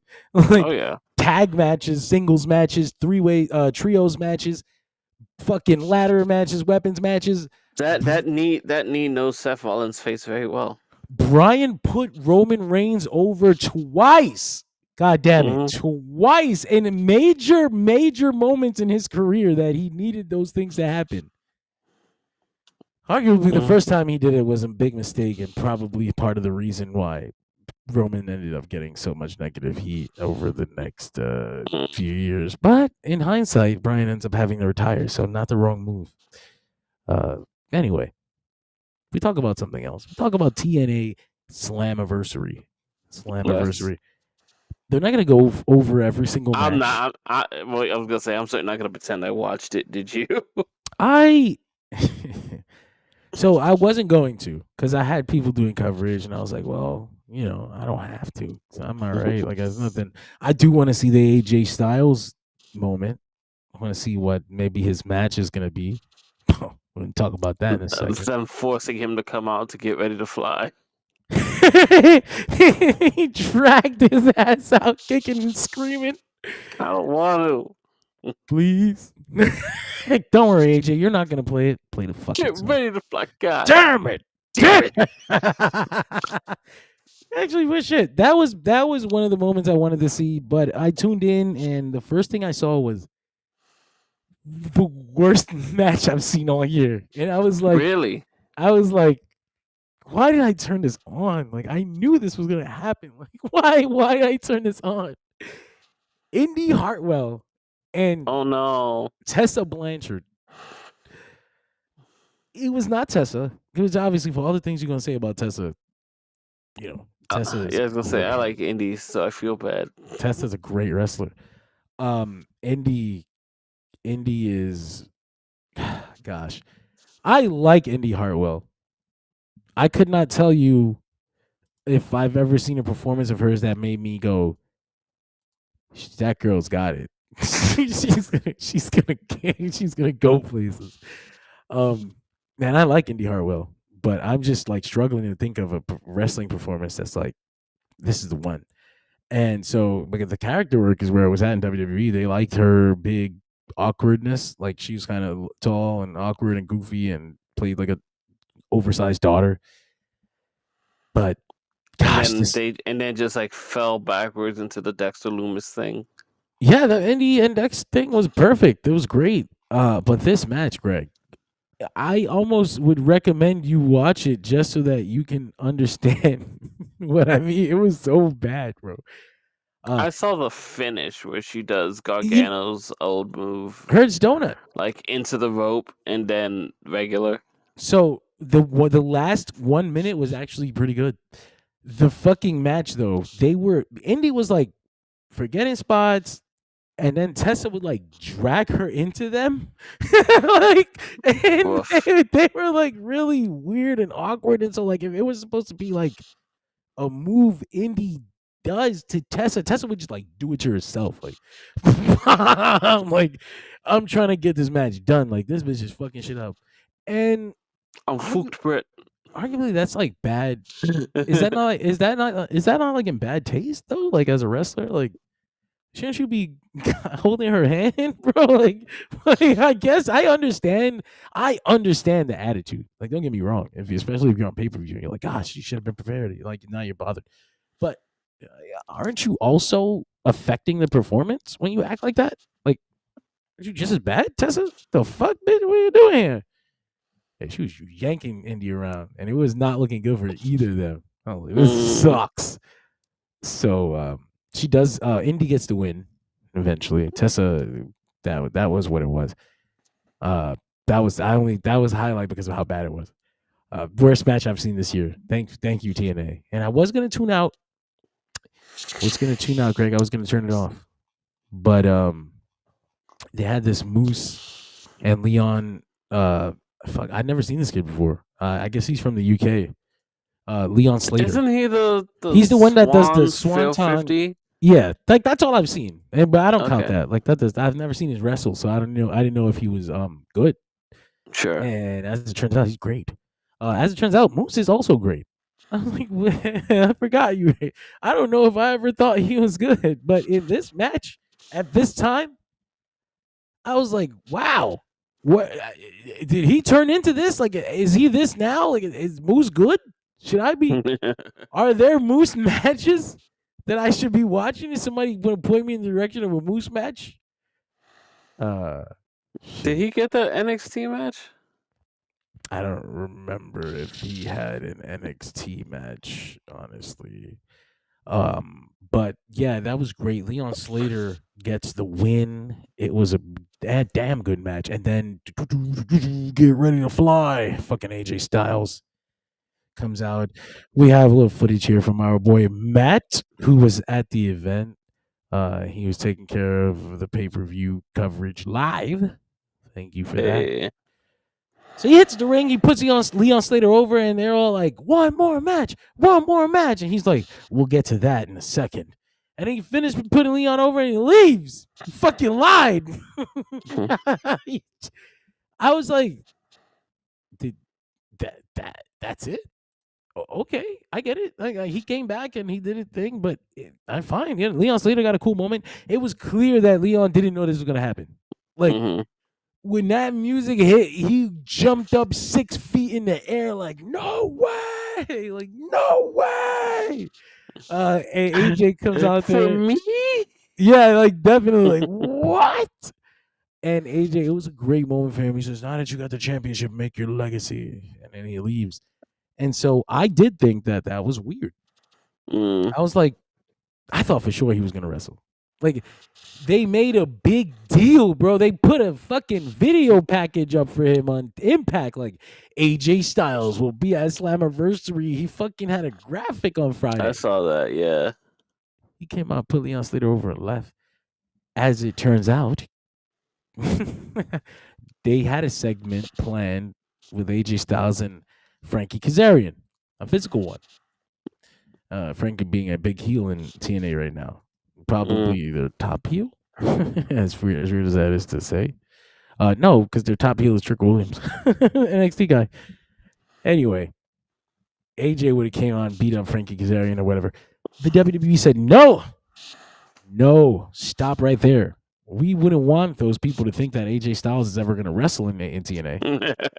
Wait, what?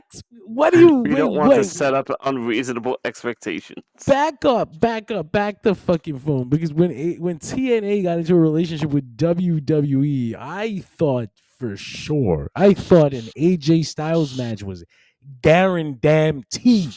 A single AJ Styles match, since they sent him to fucking Noah to have a match with Naomichi Marufuji. I thought for goddamn sure that the company where he is most associated with before he came here would get one. I thought they would get one, and I thought for sure it was going to be at Slammiversary. I would have said to you that not this weekend, but when the announcement came this late, I stopped thinking the match would be at Slammiversary. But after leading up to it, I thought for sure, like, and it's a building, and they It's their biggest show ever, quote unquote. It is, though. It's the most attendance they've ever had in the United States. 7,000 people. Greg, it's been 20 years. 7,000 people is their attendance record. I'm just saying. It's still their biggest show they've ever done. So I thought for sure AJ would have a match and that would move a great amount of tickets. It never happened. And when they did announce him a week late, he moved 2,000 tickets off the strength of his name alone. If he had a match of announced for this, they would have filled that bitch up. So he comes out and he just cuts a promo. And it turns out WWE blocked any physicality because they don't want people to even think that AJ Styles would wrestle for this rinky-dink, sourdough, pissant promotion. Sourdough. I said that because of the yellow ropes. I think it's the ugliest thing in the fucking world. But okay. I don't like yellow ropes. I'm not a fan. Interesting. I didn't like them when I didn't like them when CZW did black and yellow. Black and yellow was interesting. I was like, this is not bad. It's got color break. But anyway, wait, I thought that was funny. I thought that's crazy also. It seems like there's never going to be anything more than this when it comes to AJ Styles returning to TNA. And I mean, it is a pretty big moment. I mean, he's in a TNA ring again. But beyond that, I guess it's kind of empty. I guess you all paid to hear a theme song. But, there was another thing I wanted to talk about. Listen, it can't be worse than when they advertised The Rock and it was just a phone segment. Oh shit, that's right. That happened. TNA Impact has Dwayne Johnson on satellite, via satellite. The women's championships were both on the line. JC Jane versus Masha Slamovich, and they had Masha's trainer Johnny Rods in the building. Oh God, really? They did. It was a big deal. WWE Hall of Famer Johnny Rods. Johnny Rods is such a WWE Hall of Famer. He went to the original WWE Hall of Fame. Yes. And so Masha loses. And I was like, what? Okay. All right. JC Jane. Shit, man. I've been watching JC Jane for a little while now. And, I didn't know she had an independent career. I thought she came into WWE. They built her in the PC. She's actually been wrestling for a while. That makes it worse, doesn't it? It does for me. Because I was like, damn, she still don't got it, do she? But people like her. People like JC Jane. She wins this. She's the first person in history to ever hold a WWE and TNA championship at the same time. A big deal. I just thought they would have thrown TNA a bone there. But you know what? Makes sense. It's WWE. They want the accolade. They want the moment. They are the big dog. So they got it. And I thought for sure that meant Trick Williams would be dropping the belt. Because there's no way that TNA will do this on their biggest show in their history. Actually, in their as they build it, there's no way because it's not the same people, Greg. Yes, the letters are TNA, but it's not the same management. Dixie's gone, Eric Bischoff is gone, Hulk Hogan is gone. There's no way, Greg, that Trick Williams will walk out of this building with that championship. Russo's gone. They're all gone, Greg. There's just no way. The obvious moment is right there. Why would you swerve it? You have no goodwill. It's not like you have the room to do something like that. You brought people to this show with your effort. Your effort brought them here. And there's no way you would be so greedy as to think that you can stretch this effort for 3 more months. No, there's no way you wouldn't try to ride the momentum of what you've created, right? There's just no way. Greg, when Trick Williams threw Mike Santana out of the ring and pinned Joe Hendry to retain that championship, I laughed so hard, man. I could not believe it. Mike Santana was set up for fucking ever to be the guy that takes the title back from Trick Williams and saves TNA Wrestling, I guess. The TNA Wrestling title. He got pinned by Trick on WWE television. They came to his hometown. 7,000 people, the most people TNA has ever had in the United States. All losing their minds for Mike Santana, and he goes home without the title. They fucking Puerto Rican Bret Hart. They did the big swerve. They want Trick to hold the belt till Bound for Glory because that's the big one. I said, yeah, you TNA. You TNA. John, do you remember when they? Do you remember when they ran that massive marketing campaign for the Bat Wedding? Oh man, and don't do that to me, Greg. And they thought, no, we can swerve this and then come back 6 months later. Actually, sir, you're kicked off the book. Fuck. That's what we need to do. And you know what? I laughed. And then I thought to myself, who's booking this shit? And then I remembered, it's motherfucking Delirious. You goddamn Delirious is still haunting me. I can't believe this. Like, I Delirious and Tommy Dreamer, and they probably thought, gosh, we got him. We definitely Tommy still got booking? him. Yeah, he's on the creative again. Okay. I know that they thought we got him, Greg. Look at what this WWE partnership has done for us. We got 7,000 people in this building. Holds 15K, but let's not bring that part up. We got 7,000 people in this building. This is great. We can rip them off, I guess. I mean, not give them what they came for. That is the stupidest thing you've ever done.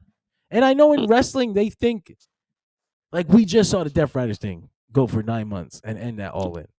Yep. And like this building heat to the big show of the year, that works. And sometimes getting a big loss in the moment where it looked like it was going to happen, that works. It works especially well when you don't have a history of building to obvious moments, layup moments, and shifting in a whole other direction. TNA has done this so many times in their history that they have no goodwill to do this kind of thing right now. Mm-hmm. They did it anyway. It brought back PTSD of old TNA. I have no interest to watch this show. No interest. I have no interest to watch Impact. I'll watch Bound for Glory if I have to. If we don't have people. Can I also? I wanna bring up the idea of just how much content that the WWE is pushing at this point. You've got Raw and SmackDown. They want you to watch that. They got NXT. They want you to watch that. Those are the three principal shows going on. You know, their minor league show and the two main brands, right? Yeah. But then they're also pushing you to watch this LFG show. We want you to watch this fake reality show, Tough Enough gimmick we've got going on. We also want you to watch Evolve on the Tubi channel. We'd love to watch you, watch like the not even, the under the minor league, the AA squad, We'd also love you to, log on to your Twitters or your X and to watch Speed. It's only a few minutes of your time. We're not asking for much there. And I was like, we'd also like you to invest a little bit into this TNA thing. I don't have. Well, you could have. Maybe I would have tuned in to see what that Mike Santana celebration would have been like. Sure, I was just I'm thinking about how much content the WWE is shoveling. Well, they're just trying to smother you. Like, if they smother you, you don't need to watch it all. They just want you to be smothered with them so that you don't watch anything else. And some wrestling fans are built that way. They want to watch all this shit. Not me. Hell no. So, yeah, man. TNA Wrestling is going to TNA Wrestling no matter what. And I just think that's funny as hell. Like, that's crazy to me. Like how is it possible that you're still making the same exact... How could you still beat TNA under there? The heart never changes, does it? That's crazy. The rest of the show was fine. Like there was some great wrestling on it. Actually, the Leon Slater and Moose match, that ladder match, fucking, fucking top dollar, bro. Ladder to the dick. What was he thinking? I don't know. That's been spoken about to death. Everybody knows top dollar did the fucking balls drop. I thought the helicopter ladder thing was interesting. It's like, what the fuck? Where would that even have come from? The Hardy Boys are champions once again, and then the fucking another TNA segment, real TNA segment. You know, it's funny as hell. When Jeff Hardy climbed that helicopter ladder to win the title, the dude, the fuck is his name now? Rusev Day guy on commentary. Matthew Reinhardt. Yes. Reinhardt, something like that. He goes, "This is the most TNA thing I've ever seen." And I was like, by the end of the show, you could have said that 2 more times at least. And one of them was this. Bubba Ray Dudley comes out after the Hardy Boys win the title. And Bubba Ray Dudley, in this long, drawn-out segment, talks about how all the great things the Hardys have done that the Dudleys did first, and how it's going to be Team another 3D. company. It's going to be Team 3D versus the Hardys one last time. And no, go ahead. Yeah, the use of the term Team 3D bothers the shit out of me. Isn't that weird that they can't just be the Dudley Boys? I thought y'all were cool. You have the Legends deal. The TNA is essentially a Commonwealth now. Why can't you just say the Dudley Boys? But he comes out and he makes his challenge, and Devon isn't there, and it was very confusing. And he says, "You and I, 3 months from now at Bound for Glory." A show they're obviously trying to top load like a motherfucker. Yeah. And they're setting it up now, but I'm sorry. What the fuck? He says this is going to be the last great tag team match. Riz, that's how you build it. Of course. Implying that this is even going to be good, let alone great. Devon has got medical issues. He has lost a lot of weight though, and he claims that he is going to be ready, and this is going to be his last match ever. Yeah. I have no interest in this. I have negative interest in this. I think this is the funniest shit. This is some real funniest shit. This is real funny shit. But hey, it kicked off an interesting discourse online. I don't know if you caught wind of that, Greg. I did think that. Is it about nostalgia? No, it's about the Dudleys and their place in tag team wrestling. Oh, yeah, I saw that. That stuff was stupid. You listen. I think that when you say something, the guy says the Dudleys, if it wasn't for Matt, Jeff, Edge, and Christian, would have come to WWE and ended up as the Bushwhackers. And people are like, well, that's impossible. I say, hold on a fucking minute. Because if you had been watching the Bushwhackers before they came to WWE, you would have said the same thing. The Bushwhackers didn't come to WWE and get themselves such great partners but they wouldn't even have had the chance. They weren't in that era. But they also just didn't. They came up, they were cartoon characters, it worked where it worked, and they're legends, they're known as legends now. They made money. It was a different era, it was a different time. But I don't think it's so far-fetched to say. I don't think it's all the way out there. I don't agree with it. I just don't think it's like, that's ridiculous. I think there's a large possibility that they could have come to the WWF and ended up cartoon characters if they didn't have the TLC and tables matches. I point you right to the guy who had it happen to him. His name is Taz. He got lucky enough to get off get on a lifeboat that was the commentary team. But a few more years of the way they were treating him, and he would have been nothing more than a cartoon character. Taz also fucking lost faith with the company on day one. And by way of being more popular first, and then just trying to save a man's life who Yeah. jumped a little too early. Yeah, which is crazy. But again, the idea that it couldn't have happened, I don't believe that. I think it's very possible that the Dudleys could have ended up like the Bushwhackers. I don't know if you're gonna put all the weight on Matt and Jeff and Edge and Christian. I think it's a funny way to put it. I would laugh at that. I think it's funny. Sure. I if the onus is on the booking team, it's like, yeah, sure, anybody can end up a cartoon character because that's the way the company kind of operates. Did you look at have you people looked at the things they had for FTR before they left? Which is fine. Like, exactly. So but yeah, the Dudleys are one of the greatest tag teams in history. I imagine they make my top 5 tag teams. I can't not put them up there. But no, Up there but for me. I don't know. And like the accolades are ridiculous. The accolades are a funny thing. Like, I'm not gonna put everything on the accolades. Yes, they had 23 tag team championships. It's also I don't think about the number. I think about how many places put the belts on them. New Japan, WWE, ECW, TNA. They got that trick WCW one. Don't let them get you with that one. They fucking lying. I never call them. I never legitimately call them like they're a WCW tag team champion. Like, well, let's not talk about that one. Yeah.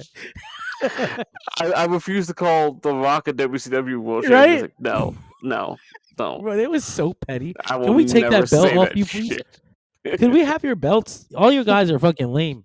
Wait, Booker's all right. Damn. Anyway, Yeah, no.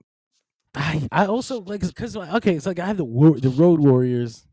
You know, I got the fucking, and then I ended up slotting in both of the Four Pillars tag teams.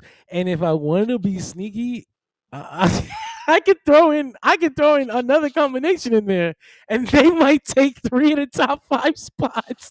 So like, but Listen, if you wanted to be niche and shitty as fuck, you could throw in the fucking jumping bomb angels if you wanted to. Fuck. But Go ahead. Or was it Jumping Bomb Angels? Who was the tag team that was stupid over in fucking Japan? That were the 2 girls. It's not the Crush Girls, right? It is a Jumping Bomb. It might be the Crush Girls. It might be I think it might be the Crush Girls.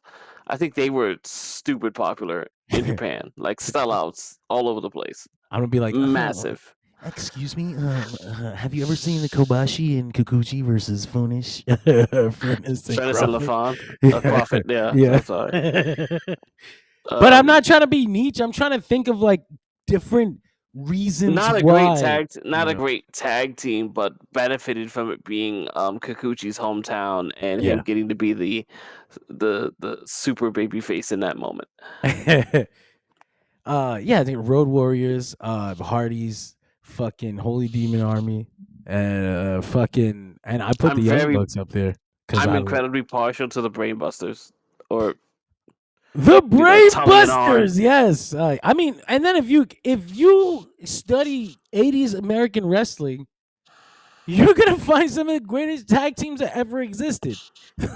And there's never gonna be tag teams that are that popular as the main people in the fucking show. The Rock and Roll Express, the Midnight Express, the Russians, the fucking Tully and Arn, the Fantastics. Fucking Mike Bailey and Kevin Knight hit a double drop kick today, and I was like, look at the fucking rocking the Rockers. The fucking Rockers. Rock and Roll Express. Goddamn. But yeah, like I said, it gets funny. But I think even Bubba Ray got on the mic and he was like, you know who's the greatest tag team of all time? It's the Road Warriors. I was like, okay. Can't argue with that, Bubba. All right. I would, but like I realize they're also stupid popular, so like whatever, It's not my favorite tag team, but they're I really like obviously over as fucking the Road Warriors are over as as tits. But I like the Steiner brothers too, though. Same. Yeah. Huge stand up for this guy. Huge stand up for this guy. I was the only guy. The 2K games. I'm the only guy happy that they did the tag team Steiners and not Big Papa Pump. Yes, but can't you unlock him anyway? Like they did. They eventually Yeah. rolled out Big Papa Pump anyway, but I was just like, I want the tag team. I know. I like I said, we should probably. I have to probably sit down and write this down. But I will say, I got the Young Bucks in my top 5. Fight me, and I got mathematical evidence. I'll say, I'll sit down with objective proof of a. I'd probably have FTR in my top 5. I'd say this: if they got to last longer, and I will be bitter about it till the day I fucking die, I'd probably have American Alpha up there. But oh God, Greg, do you know? Like, I wish. Bitter. God, till the day I fucking die. I try not to think about it. Because that would have been like a top tier, fucking legendary team. It's all right. We move on. I guess we had that. We did have one last. To their credit, because they were in that era of guys, and I don't want to disrespect them, but they're still around now. I like DIY. I think everything peters down after those few NXT years, and because they stayed around. Yeah, like it's one of those things, because they stuck around but didn't do anything nearly as good as that era. It just it dilutes them. You know what it is about that era particularly? We lived in it. But when you look back at it, it was kind of short. It's like 2 years. 2 years of NXT's the black and gold tag team era. Yeah. And in that era, the 4 teams that they used the most, pretty much, FTR, American Alpha, DIY, and fucking AOP.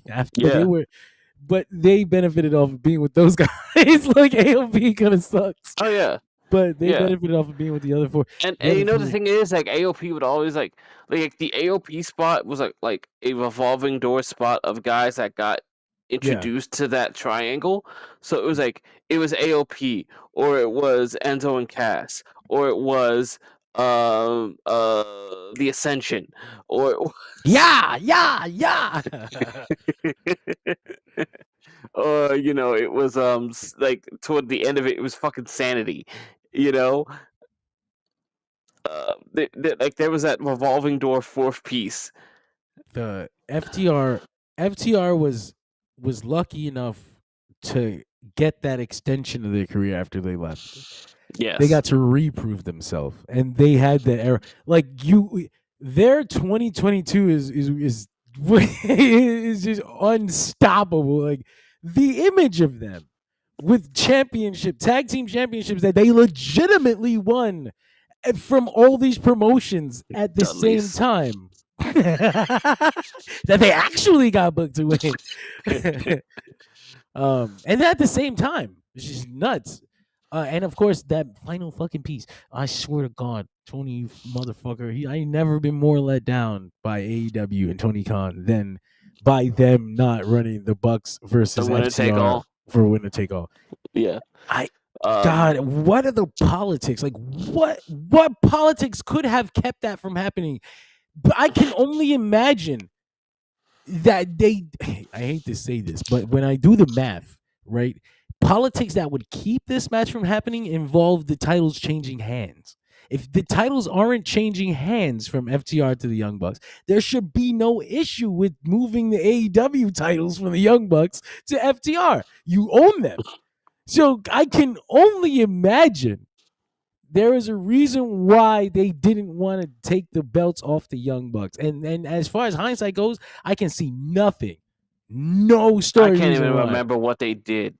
So it got to be political. I just don't know why. Like, did the Young Bucks and FTR, did the Young Bucks really pull a Shawn Michaels? Did they? I don't know, boss. This don't seem like a good idea. But they always hint at that relationship not being great, don't they?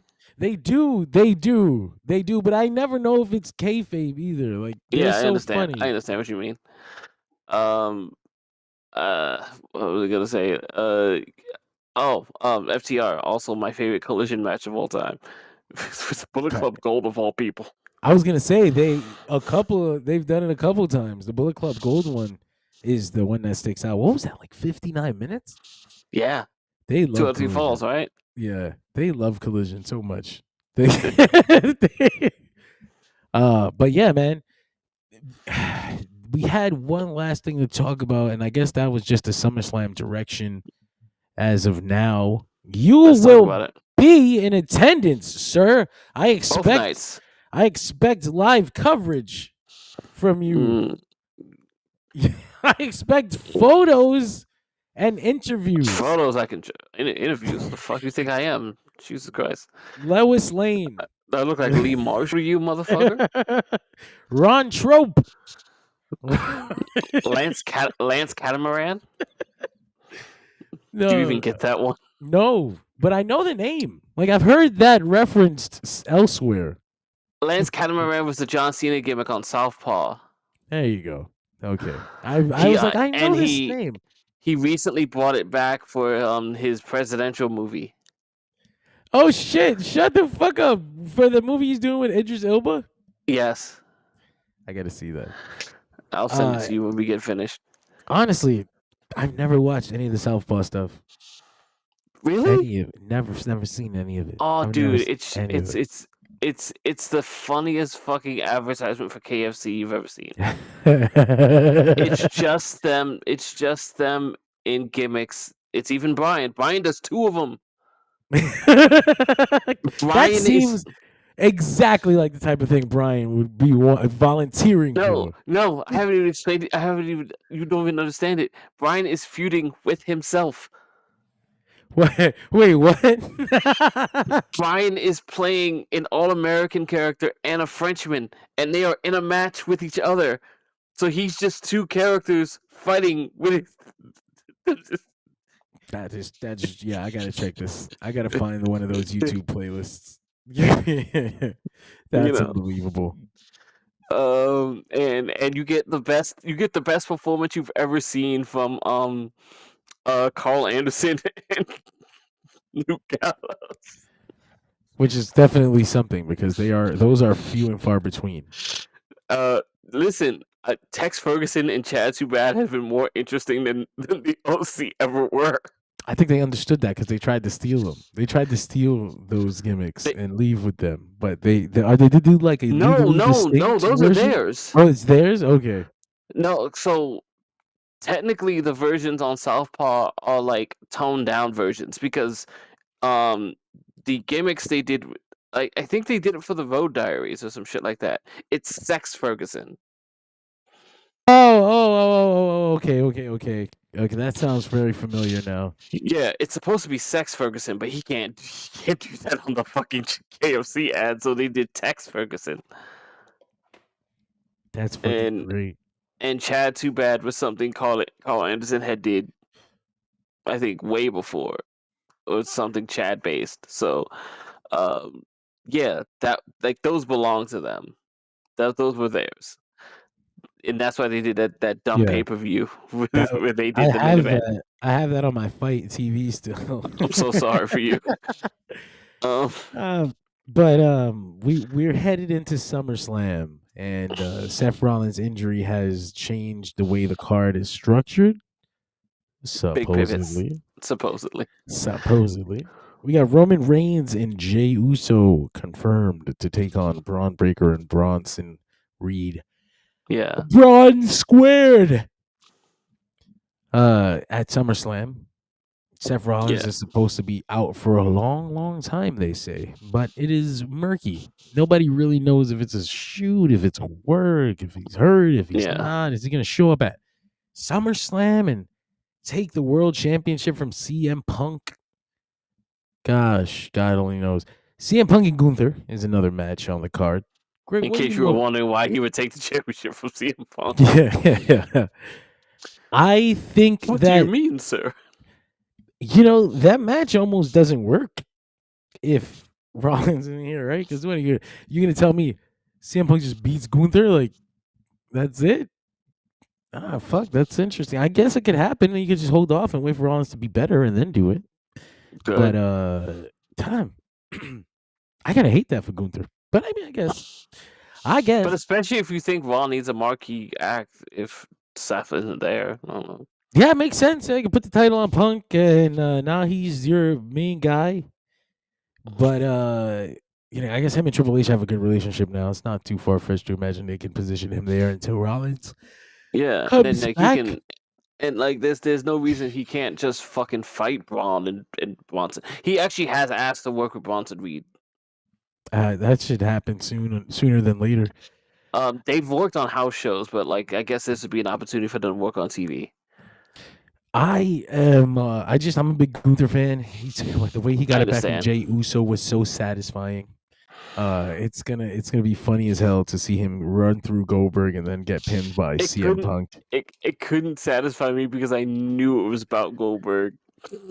I didn't care about the Goldberg thing, but the way he beat Jey Uso, that was just so Sure. fucking hilarious to me. I loved that so much. Like he's like, I lost the belt on a fluke, and I can prove it. And then he proved it. Like, oh shit, that's not how that story usually goes. All right then, he was right. I respect you, sir. Now he's gonna drop the belt to CM Punk off 2 weeks. Build my ass. I hate this. It's okay. It's okay. There's business reasons why, but it isn't my business. I don't make no money from this, so why should I care? You are two voices fighting with each other. Anyway, beyond that, I thought that Andrade and Ray Phoenix were going to get onto the pay-per-view. I was like, yeah, let's go. Are they teaming? They're teaming. They won a shot at the tag team championships next week, and I was like, yeah, fuck yeah. It's on the SmackDown before SummerSlam. Oh, God. Oh, Ray Phoenix. Yeah. Why is he getting nothing compared to Penta? That's so fucked up. Oh, we could put these loose Latinos together. And everyone's like, they're great. Yeah, they're fucking great. They're great wrestlers. They were going to be great if you put them together. What the fuck? This doesn't mean they have a direction for any of them. I also heard supposedly that Julia was going to be very disappointed if she didn't have anything going on. I was like, I'm sorry. Sorry, Julia. Maybe, but they were building something between her and Zelina Vega. So if that gets on the card, but Andrade and Ray Phoenix versus the Wyatt Six doesn't. I mean, I could live without that.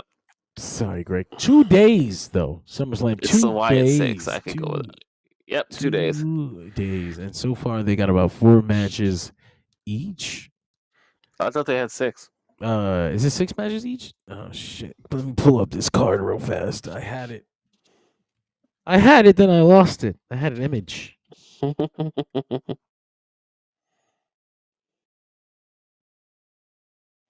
Absolute madness. 25. To be clear, I not only have both nights of SummerSlam, but I will be going to Raw the night after. I'm so sorry. 5 matches on each night. If it remains this way, there's 10 matches booked for SummerSlam. This used to just be the SummerSlam card. John Cena versus Cody Rhodes, Tiffany Stratton versus Jay Cargill, Randy Orton and Jelly Roll versus Drew McIntyre and Logan Paul, Gunther versus CM Punk, Naomi, Rhea Ripley, and Io Sky for the Women's World Championship, Becky Lynch versus Lyra Valkyria in a no disqualification, no countout, last chance match for Lyra Valkyria. If Becky wins, Lyra can no longer challenge for the title. Then we have the Judgment Day, Raquel Rodriguez and Roxanne Perez versus Charlotte Flair and Alexa Bliss. Solo Sikoa versus Jacob Fatu in a steel cage. I'm actually just learning about the steel cage part. Cool. Dominic Mysterio versus AJ Styles for the Intercontinental Championship. And then finally announced today, Roman and Jay versus Bron. Bron. I wonder how Jimmy feels about that. We supposed to be Usos. Wasn't Jimmy Usos? Wasn't Jimmy homieing up with Jacob? They were, yeah, he was. But they were originally, I remember they were talking about an Usos reunion Were they? before Rollins got injured. Oh, And because was it supposed to be the Usos versus Bronson and Braun? I think so. I think that Braun, the Usos would have Braun. fought Braun, the Seth Riders, for I forgot about that. and then Roman would have fought Seth. I think Right. straight up. I But understand that logic. but now we got this. So, and this is a big money match. I mean, it's probably bigger for Braun Breaker and Bronson Reed. They were teasing a Roman Reigns Braun Breaker singles match down the line. They should probably get to that fast. That's a big one. I would even have Braun Breaker. I had a laugh about this because Undertaker was talking about like respectfully, I get why. He was saying Braun Breaker should be the only one allowed to do a spear, and I was just like, yo, Taker, what about the big man? Did you forget about the big one? He's like, you know who? I don't want to say. You know what? Jey Uso shouldn't do the spear. I'm sorry. He just leaves.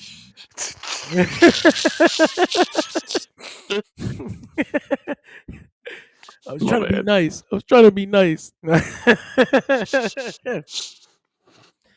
No, that's great. So yeah, no, the SummerSlam is looking. It's looking interesting. How nice of you. I'm trying. I mean, I'm not exactly inspired. There's a couple matches that I'm interested in because the stip ones.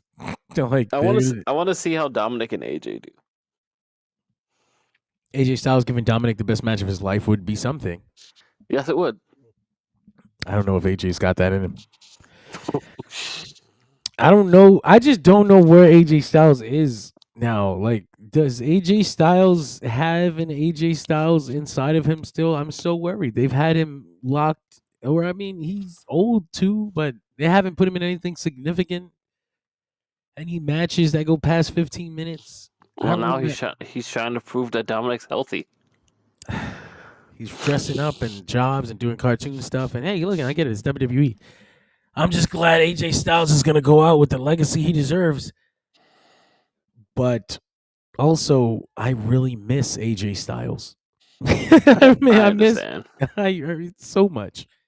But I don't know if maybe I'm missing something that doesn't exist anymore. Maybe he's old. Maybe his back hurts. Maybe he can't be that guy. And I'm not talking about doing the spinal tap. I'm just talking about wrestling. Yeah. Can you structure? Can you do a 25-minute match anymore? If I don't know. But yeah, we'll see at SummerSlam. But ultimately, that's us. Him and Ma Fuji went 25. Nice. I actually have to watch that. I only remember seeing the clips the next day. I don't remember if I watched that or not, or maybe I watched. I haven't seen the whole thing either on my phone. I should remember seeing a piece of it on my phone. I have a distinct memory of AJ doing his combo. Like that's just all I remember right now. But yeah, that's us. It's Jersey Radio. 2 hours of talking the latest 7 days of professional wrestling news, rumors, fun times. SummerSlam is 2 weeks away, so prepare for that. But this weekend we don't have any pay-per-views, thankfully. I wanted to tell you that him and Logan went 17 at WrestleMania. Yeah, I'm trying to remember if I enjoyed that.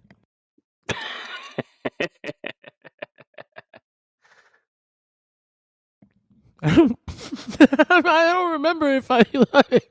That's funny. But anyway, check us out all the time. Dirty Radio online. You're here now. You know where we are. Yep. Daily news content, memes, opinions. They hate that. Opinionated memes. They hate that. They want you to think just like them. If you don't think just like them, they fucking hate you. How dare you step out of the hive mind, you piece of shit? You think you're unique? You think you're special? None of you would have survived DVD VR. They can barely survive the internet they're on now. DSRF, the forums. Go check out the forums. Get in the comments. Get in the comments. Talk your shit. Follow, like, subscribe. Go search for us on the other social media platforms that you don't have us on. Collect it. Collect us. Collect us everywhere you find us. And if you find all the Dershi radios, come to me. I'll grant you a wish. But only Collect on the coins. Only on the day of my daughter's wedding. Oh Jesus! Stop mixing references.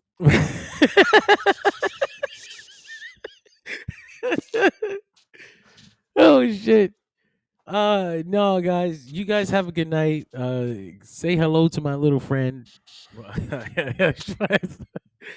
We'll see you next week.